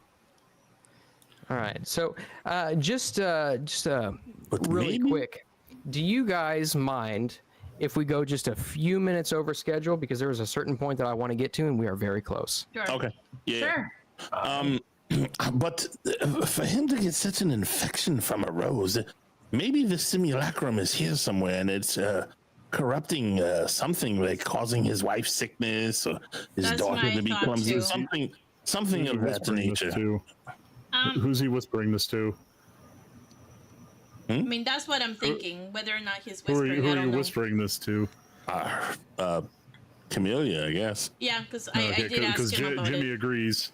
Oh yeah. Maybe we can look around for something that might be the simulacrum. So, can we search before for hidden entrances and entryways? The role include us searching for the actual simulacrum. So, well, No, he it's said an we could object. explore the. He said we could look around the grounds, right? Well, maybe we should look there. You know, I I'm will- thinking. Hold a moment. At this point, Christian he speaks up and he says, I understand that you all are deep in conversation and as interested as I am. I was wondering, would you all like to stay for dinner? Ooh, yes. Absolutely. That would be amazing. Certainly. What's for dinner? Well, I was I'm- thinking about having some lamb. With mint chutney? If you'd like mint chutney, we can have mint chutney. Yay, I'm so excited. I'm thinking that the thing that we're looking for possibly is upstairs, since he doesn't want us to go there, and his wife is up there constantly sick. Yeah. I will try to persuade him if we can go upstairs and search for an item. So we think the item might be upstairs, and we think it might be related to why they're getting sick. Well, maybe we should ask him first if he has any strange keepsakes that were in the house when he moved in, or maybe he found on the property. Okay. All right. We'll do that. I'll ask him that first, Moss. Okay, so he says, no, the house was completely cleaned out by the time Veronique and I moved in. And I'm not aware of any keepsakes or anything that might be hidden. Trust me that when I say that nothing in this house is something that we did not bring in, but I would ask that you please let Veronique rest. She is in quite a bit of pain. Of course, of course. Would you mind?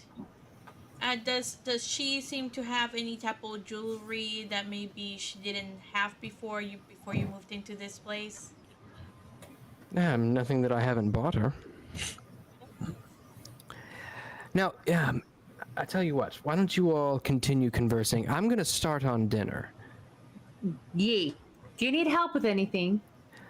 If you'd like to help, be my guest. Okay. I will go upstairs. Oh wow! Are you just gonna? You're just gonna waltz up there? or are No, you gonna... I will ask him if I can go upstairs, and I'll say I'll be really, really quiet. Promise I won't touch anything. He says, I won't disturb your wife at all. I will. As soon as dinner's finished, I will run up and I'll grab Veronique so she can eat. Whenever she's up, you're more than welcome to look around upstairs. Okay, that sounds like a fair compromise. Clay, old boy, Yes. do you think you could talk to the child, since she seems to like you, and see if she's found anything strange or weird or whatever? The only already thing she tried said that. she's found was she likes to hide under her bed because that's where she hides from the monsters when they come. Oh boy, I must have missed that. I'm thinking I'm going to go out and see if Calvino hopped out of the truck to go explore, or if he's still in there, and just take him out and let him wander around with me as we go through the grounds. That seems like a brilliant idea, old boy. And I'd like to get a look at those rose bushes that he's talking about.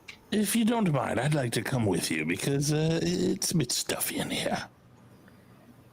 Plus, I know her plans, and I don't want to be around for it. Clay, go ahead and give me a luck roll.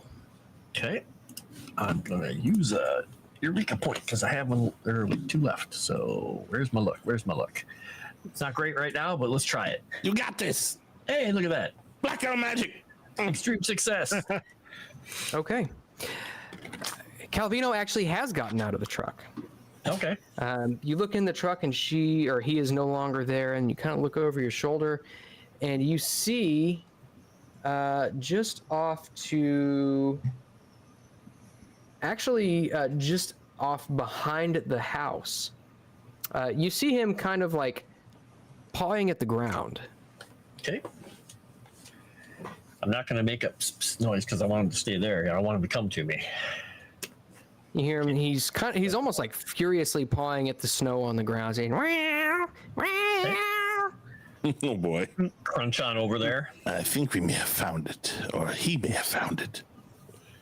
Calvino stops and sits down on the ground, looks up at you, and says, "Meow, Look down at him. Here? meow," and he Okay. begins pawing at the ground again. I'm going to dig as well with my claw, Okay. known as Matilda.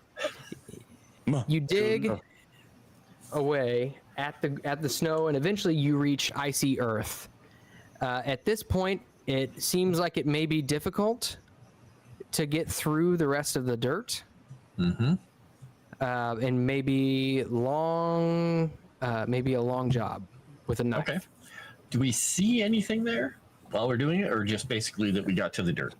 At this point, you see that you basically just got to the dirt. Does he have Okay. a garage, Moss?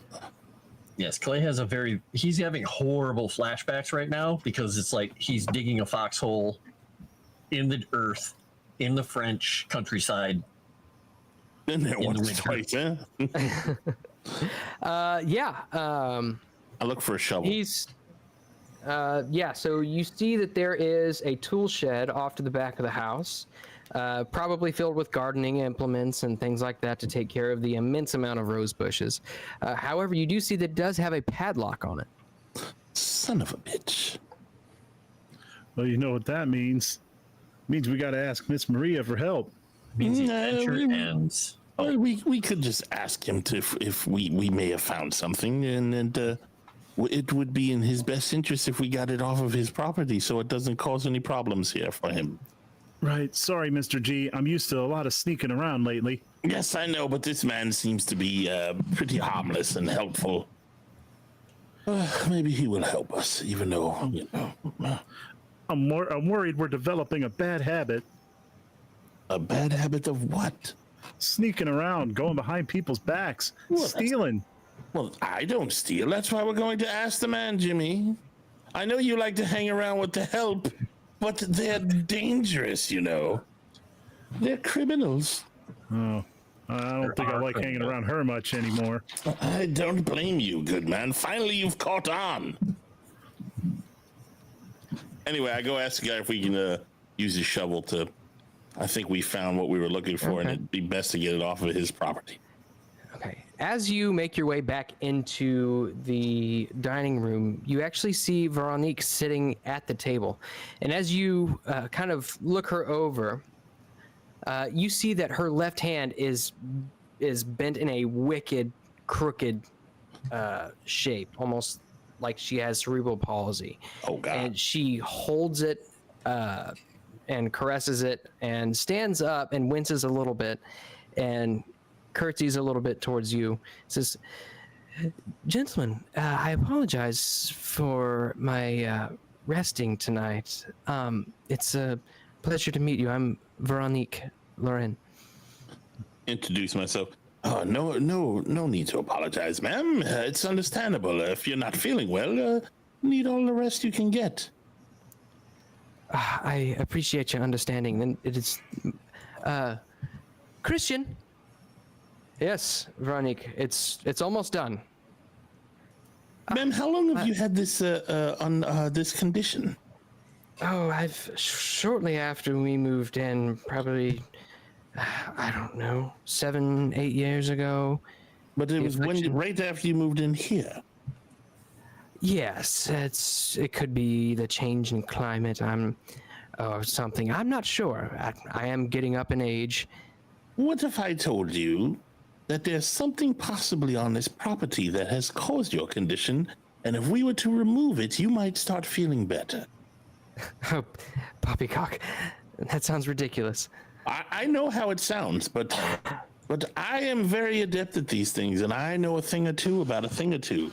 And if you let us dig this small hole in your yard, I can almost guarantee you'll be feeling better.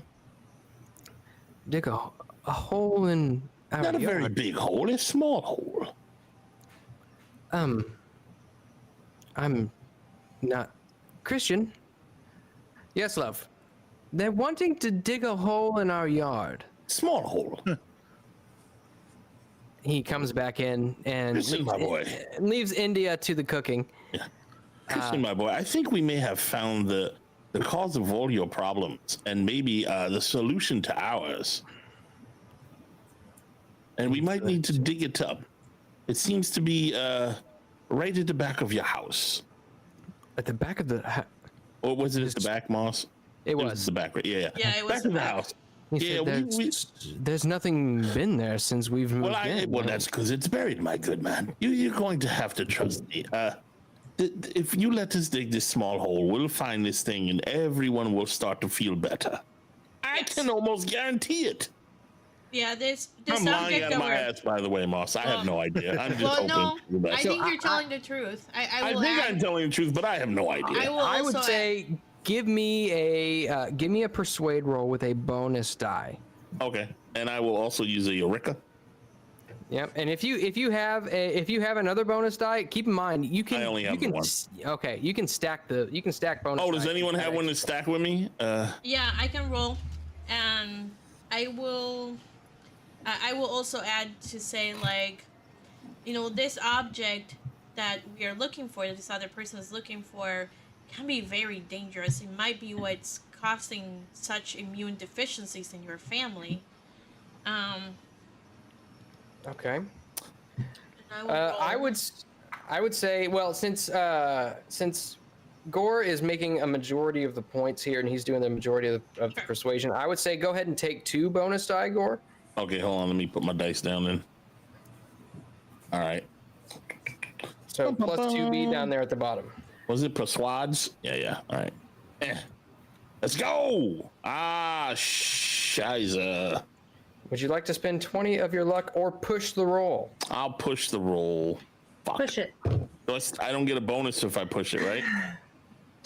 To lose the bonus die? Oh, you'll I'll allow it. Okay, I'm gonna use a Eureka too then, because this is gonna be a rough one. I suck at this. Persuasion. Come on, let's go, baby. Yes. That's better. Nice. He says, yeah, of course. I mean, if you really think that'd help, and to be quite honest with you, I am quite intrigued with all the information that you've brought here today. Yes, this thing could be very dangerous. Very dangerous. Well, I'll tell you what. You all can, if you all would like, you're more than welcome to stay the night with us. We've got plenty of room, and you can begin your dig in the morning. That sounds great, but absolutely. I talked to Clay real quick after we say I go talk to. I was like, I'm afraid if anyone followed us here, they may see what we've already done and maybe do it themselves tonight.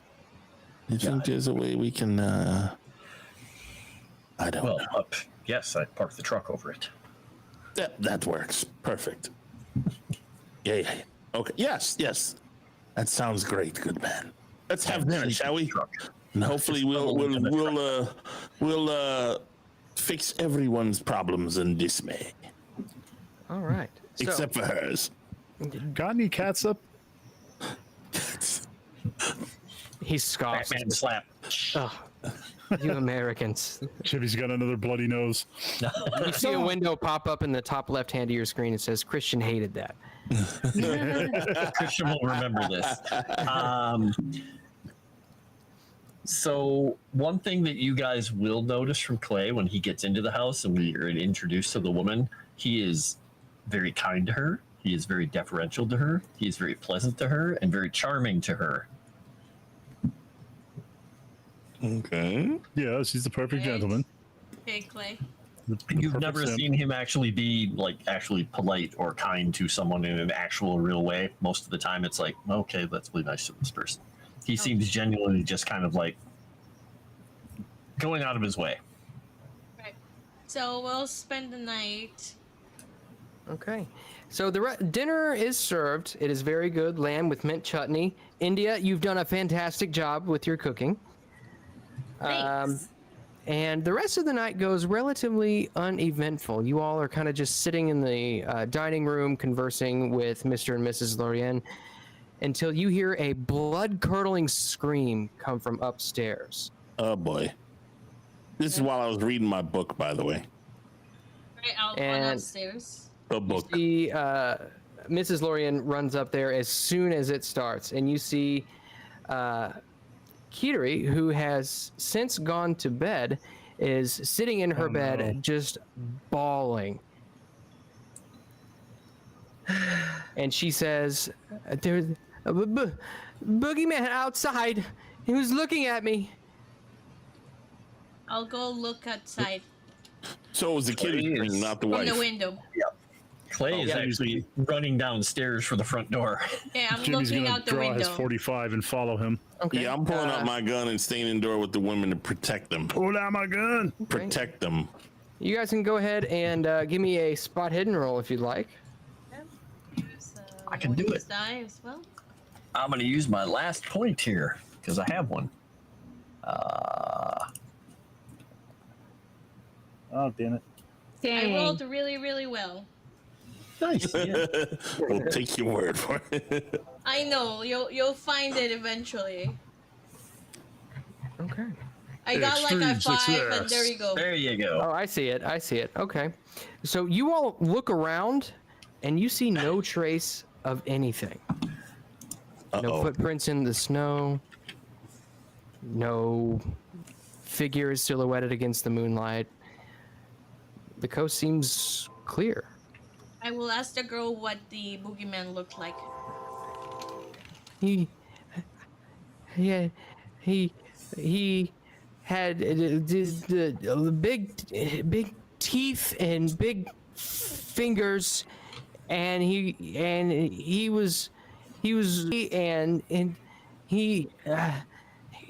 looked like he wanted to eat me. Okay.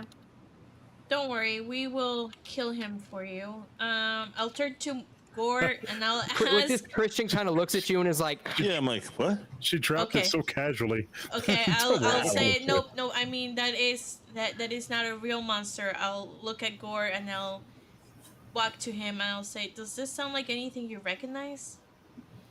Yeah, actually, does it sound like anything I recognize, Moss? Idea? It does Yeah. to me. I'm not sure if it does to Clay. Come on. yeah, Nope, it's- never heard of it. it could be. What you know is that this could be an assortment of. Yeah, Really? any one of a million monsters. It could be anything. Yeah, I have no idea. I asked the man, I was like, how long has she been having these visions of monsters, dear boy? Can I I mean, roll an idea? If we're just doing idea checks for this. This is based on Gore's On my item. book. Oh, okay, Yeah. got it. He says, "Well, I mean, she's a child. She hides under her bed from monsters, but I Yes, wouldn't but for say how anything long else." has this happened? I don't know, a year or two. Ever since she's got such a wild imagination. Was there any event that triggered this that you know of? Well, It's very important. Trust me. and he sits back and he thinks a little bit. No, I can't think of anything. Nothing in particular. Like I said, she's but a child. Yes, but children can often see things that we cannot. And they have insights we do not have as adults. You may have a point. Either way, it is. He looks at his watch. He says, "It is getting late.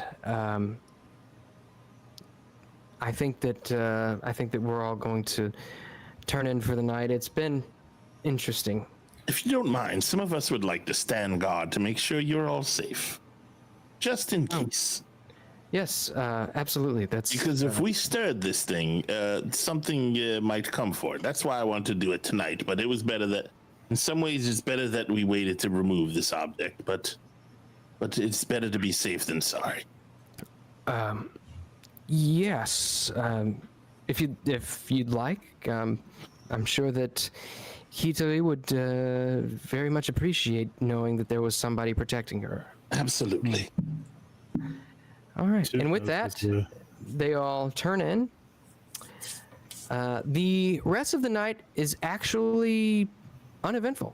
Oh, good. You stand guard all night. You probably doze off a little bit, but the next morning comes. Breakfast is served. You all eat your breakfast, I assume. Mm-hmm. And at this point, Christian says, "All right, I do need to be heading off to my office, but here." And he goes into a closet and fetches a key ring off of a hook on the door, and he says, "Follow me." And leads you out to the tool shed where he unlocks it, opens it up, and you see an assortment of gardening tools: hoes, pickaxes, shovels, spades, really anything that you might need for an excavation. Excellent. We'll try to be quick about it and not so messy. Yes, thank you. Now, I must be off. Is the child and your wife staying here? Yes, she stays home and takes care of Kitari, at least until she's ready for school. Okay, we'll keep an eye on her. They'll be here with you. Oh, she's going to school. Excellent. Until she goes to school, you mean until she's old enough to go to school. Well, we'll stay here after we find the thing until you get home, just to be safe, just to keep them safe, just in case. Yes, I appreciate that. Thank you. What time do you get home, sir? Usually around 5 p.m. All right. And with that, he wanders off, gets in his car, and heads down the road. Just for the record, I do have my handgun and my tummy gun, which I'll strap on as like we're digging, just in case something pops out of the ground and attacks us. I'm ready. Okay. A mole pops out of the ground and bites your ankle. She Will proceeds. surely die. She proceeds to unload her entire magazine on the mole. All right.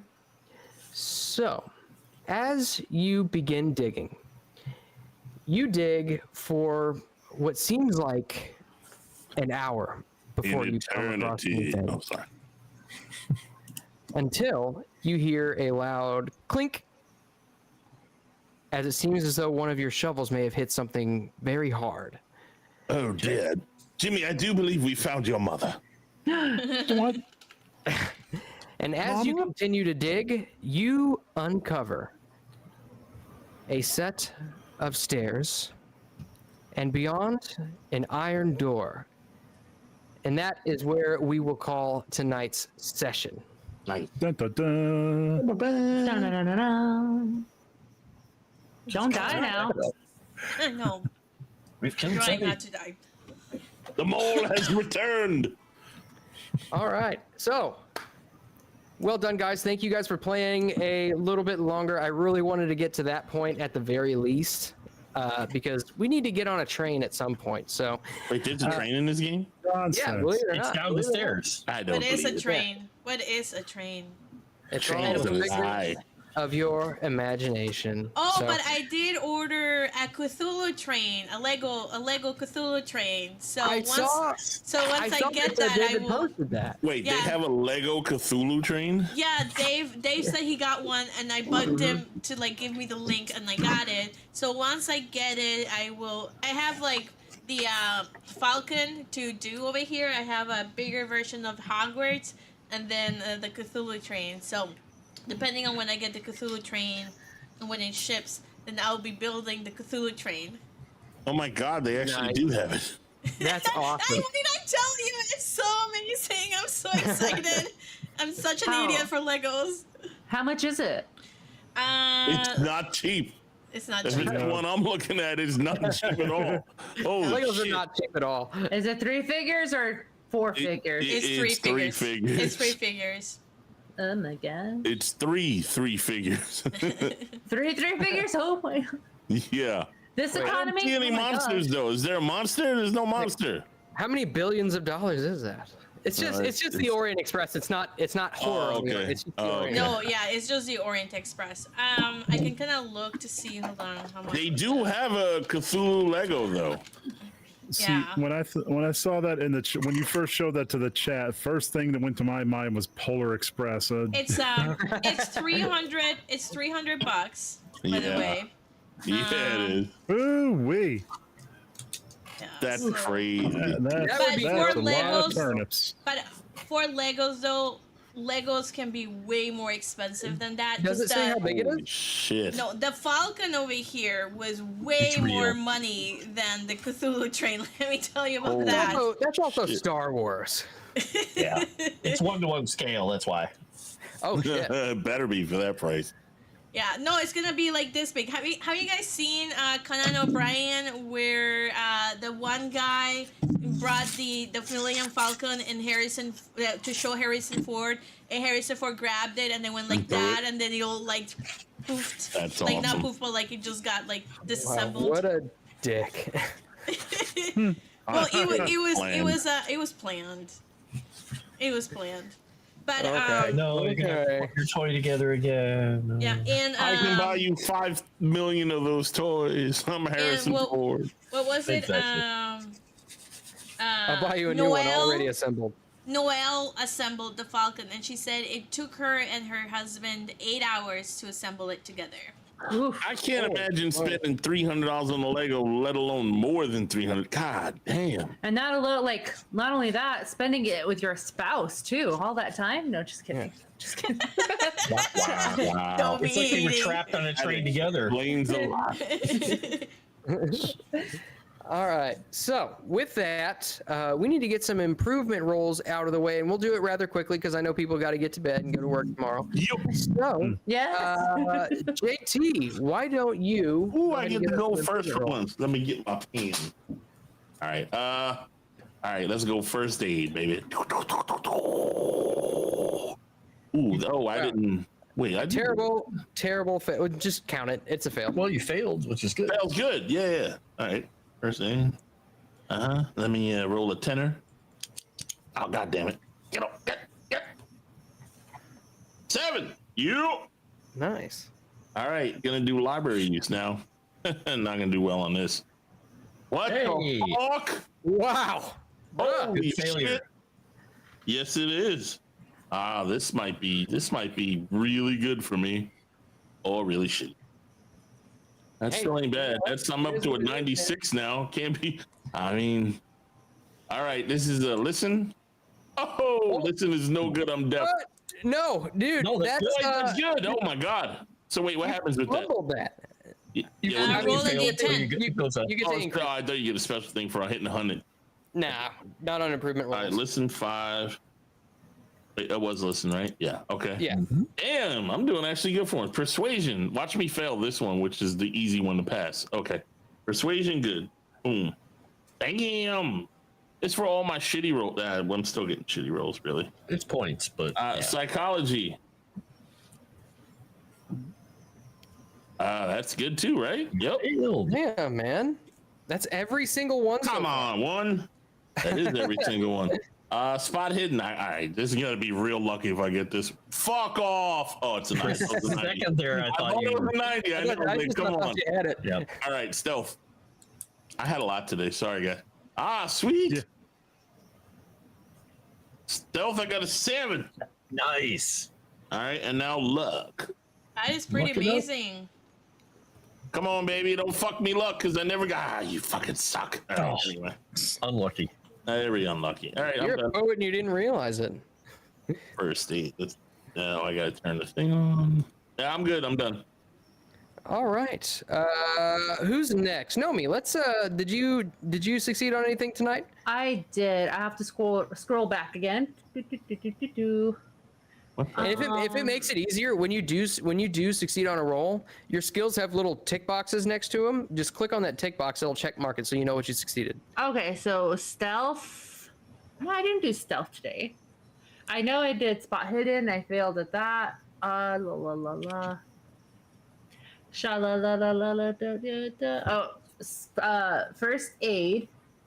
And there was something else that I did. Let's sing "Kiss the Girl," but Jimmy already did that. Nice. I was singing "Kiss the Girl." Sha la la la la la. Don't be scared. You got the mood prepared. Go on and kiss the girl. Oh my god, Okay, you know the words. Now we're gonna Hell get yeah. Brock for you, 'cause your perfect rendition of it. I'm a And then- Disney kid. Kinda worries me. That's got to be your then- next character. and What, a then- Disney kid? Yes.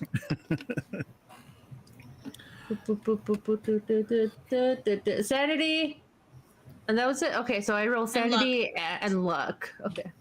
You don't get to make an improvement check on sanity, unfortunately. Well, dang it. Just a luck. All right, is that everything? So Hold you on. rolled. Oh I wait, didn't- are you? I I'm not haven't seeing rolled any of yet. your I haven't rolls. rolled yet. Roll it.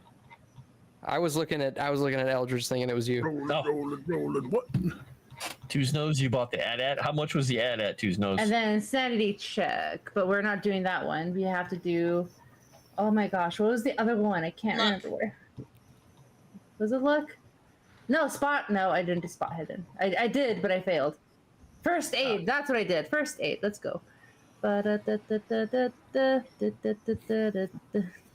Song in my head.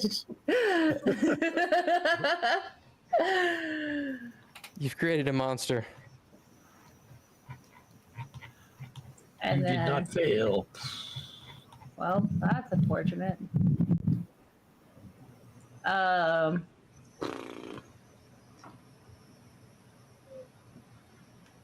And then luck, you said, right? Okay. Yep. Oh man. Okay. Oh. You need to spend some of that luck. It's burning a hole in your pocket. It is. It is. All right, Chris, why don't you go next? Okie dokie. I'm gonna roll luck first because that's the page I got pulled up. Yay. Hey. Look it up. Oh, wow. Ooh. All right. Very nice. Very nice. That nice. Is that the only thing you've succeeded on? Oh no! I got Oh, okay. a lot of things I I succeeded want on to say, today. like, It's yeah, a good day for Jimmy. yeah. You did Today, all the things. we had a lot of checks this evening. I'm gonna try fast talk first.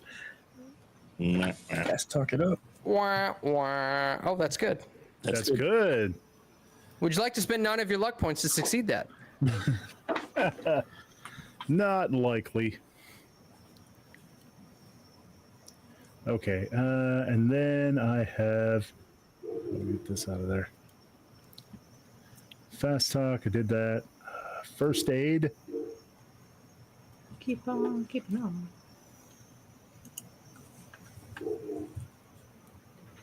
No good on that one. Library use. Not that I really need that.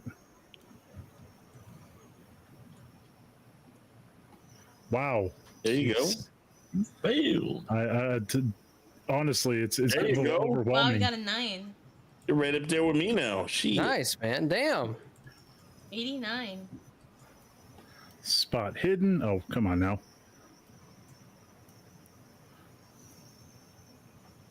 Oh, Nuts, but that's okay. I got that pretty high. Stealth. Oh, for God's sakes. Oh, that was spotted, but there you Fail. go. All right. Mm-hmm. There you go. Wow, man. All right. Things are coming up, Jimmy. Go, Jimmy, So- go. Phrasing. That's it for Jimmy. Off Luck. to the next person. Luck. he I did did it luck. first. That was you the did first luck thing I first? did. Oh, my bad. All right. Frost, why don't you go next? All right, we'll do charm first.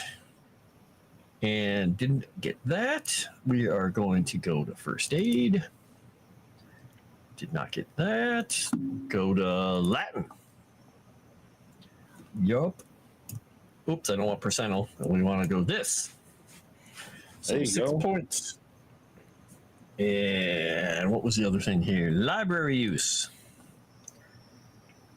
Is that technically over? Yeah, It's a it is. fail. There you go. I have lightly failed. Light failure is the best failure. It is the best failure. All right, so first this. So let's see. Psychology. It would be a miracle if that actually failed. And let's get back to luck. Nope. All right. And that's it. Sevvy's turn. Library use. Failed. Nice. There you go. Ah, man, it's only one. Boo. Better than nothing. I'm not Better gonna than roll psychology because my psychology is at 100. So I'll roll spot hidden. Okay. And then luck. Nope. Okay. So I only go up once, and that's me. All right, fantastic. Well, thank you all for joining in on this this episode with an extra little bit tacked on the back end for you. I hope you all enjoyed it as much as I did. I love this game, and I hope you all enjoy it as much as my players and I do. At least I assume my players enjoy it. I hate this game. I like it. Damn. Well, Best all right. game Well, ever. thank you for joining us on our final episode on the Orient Express. Oh my god. Why doesn't everybody go around the horn and let everybody know what you're up to, where they can find you, and what you got going on in your life? Save Sevvy for second to last, me for last. Nomi, why don't we go with you? Hi guys, I'm Nomi without you. You can catch me here on Mondays with Moonskull, and then Thursdays on my channel on YouTube, Nomi without you, where we have Dames and Dorks. We have some pretty big guests coming through later on. You're just gonna have to tune in and follow me on Twix to see when our next guest is. And you can always catch me on Kick playing with Jamie Tabitha, who was on here earlier.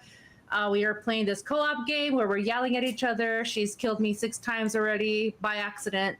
I've killed her 2 times because I love her that much of a friend. But yeah, you can usually catch me there doing silly banters. Just follow me on X for whatever I do. And Chris, go for it. Oh, fantastic. I am KrisWithADagger. I have reopened my X account. I don't use it much, but I sometimes post stuff there. I also post blogs on my Minds page, minds.com. KrisWithADagger, all one word. That's where you can find me on both places. I also post novelizations of my D&D adventures and read them because I'm a huge dork. And of course, you can find me here on Monday nights with all these lovely people playing Call of Cthulhu and just being an absolute schmuck with Jimmy. And I will pass it off to JT. Well, I am obviously JT because he passed it off to me. You can check me out tomorrow night on Smoking Barrel on the Dragon's Tavern Live with JJ's channel, where I will be a 2-foot-tall swashbuckling frog master of the sword and flattery, unlike this character who's just an asshole. And then Wednesday night, you can check me out on Wednesday After Dark on the Moonskull channel, where we will talk about all the cool things with Sevvy, Arudai, and the crew, Moss as well, even though he's a bit weird. And then, I don't know. And then Friday, Mummy's Mask on the G&G Titties channel, because everyone loves titties. And mummies. Mm-hmm. And every mummy has a titty or something like that. I don't know. Anywho, and then after that, you can check me out on Kaiju Watch with my boy Caleb, where we will be watching the big monsters beat up each other and have a good time hanging out with y'all and doing all the talking and the things. And then soon after that, I will have my awesome Rifts campaign launching off the ground on my channel. And then in the meantime, you can add my what do you call that thing there? Discord, please, or check me out on the X, which I still call Twitter because fuck that stupid X name.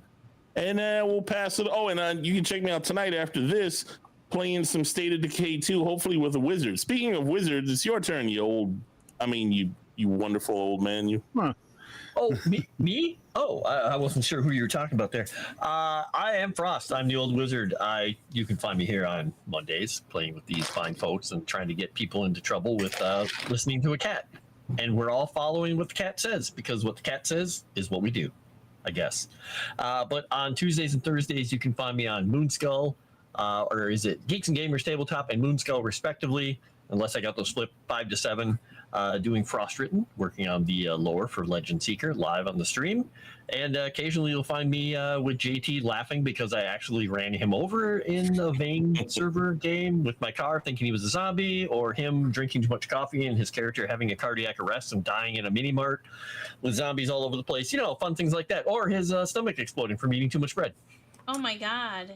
Yeah, he's been having fun. If there's a way to die, I ate a dead rat in the game and I didn't die. He's eating normal food. I ate a burger and died. I drank coffee and died. He ate a dead rat and was fine. Doesn't he make? Yeah, that was fine. Who knows? It's zombie apocalypse. The rules are just they're out the window. But yes, that is everything about me. And I guess I'm gonna throw that to who do I throw it to? Do I throw it to you, Sevvy? Sevvy's turn. Sevvy, you're not a zombie, right? No, I'm not. Well, hello Okay. everyone. I am Sevvy. I think like the biggest thing this week, other than Wednesday After Dark, is Saturday Crimson Throne premieres. First episode this Saturday, 10 a.m. Central, 11 a.m. Eastern Time. Please come and hang out with us. It is the first episode. Generally, where you can find me, Mondays here in Moonskull for Call of Cthulhu. Wednesdays, we'll have a Wednesday After Dark, and Thursdays, March of the Dragon Queen at Geeks and Gamers Tabletop. Fridays, you can find me over here. We're going to have Whiskey and Wine with Chrysanth. So we kicked out Aruda. It's going to be Chrysanth and I just having some fun, so please come and check it out. And then Mummy's Mask at Geeks and Gamers Tabletop. Saturdays, we have Crimson Throne in the morning. And of course, we have Star Wars in the evening, so make sure to check it out. That is a Moonskull. And then Sundays, I'll be doing my Tomb Raider solo stream, and then later followed by Pokemon Sunday. So make sure to check all that stuff out. Again, it's Chrysanth, the first time streaming this Friday, so please check it out. Oh, and then I make an appearance on Thursdays in Dames and Dorks with Nomi, before March of the Dragon Queen starts. So that's my schedule. I should probably make a banner of it. I'm scared of the Chrysanth thing. It should be fun. The Nugget is gonna be having whiskey, and I will be having wine, and hopefully it should be fun. She gets her computer this week. We have still not set it up, so hopefully it works and is not dead. Whiskey nuggets. Come and join us and have whiskey nuggets. Very nice. Well, if you all want, if y'all can, if you have the constitution, the will and fortitude and courage to follow me on Twitter, you can definitely do that at MossMoth. Otherwise, you can find me here on Mondays for this very show. You can find me over on Tales from the Dragon's Tavern on Tuesdays with JT, JJ, and a few other fine folks, including Mega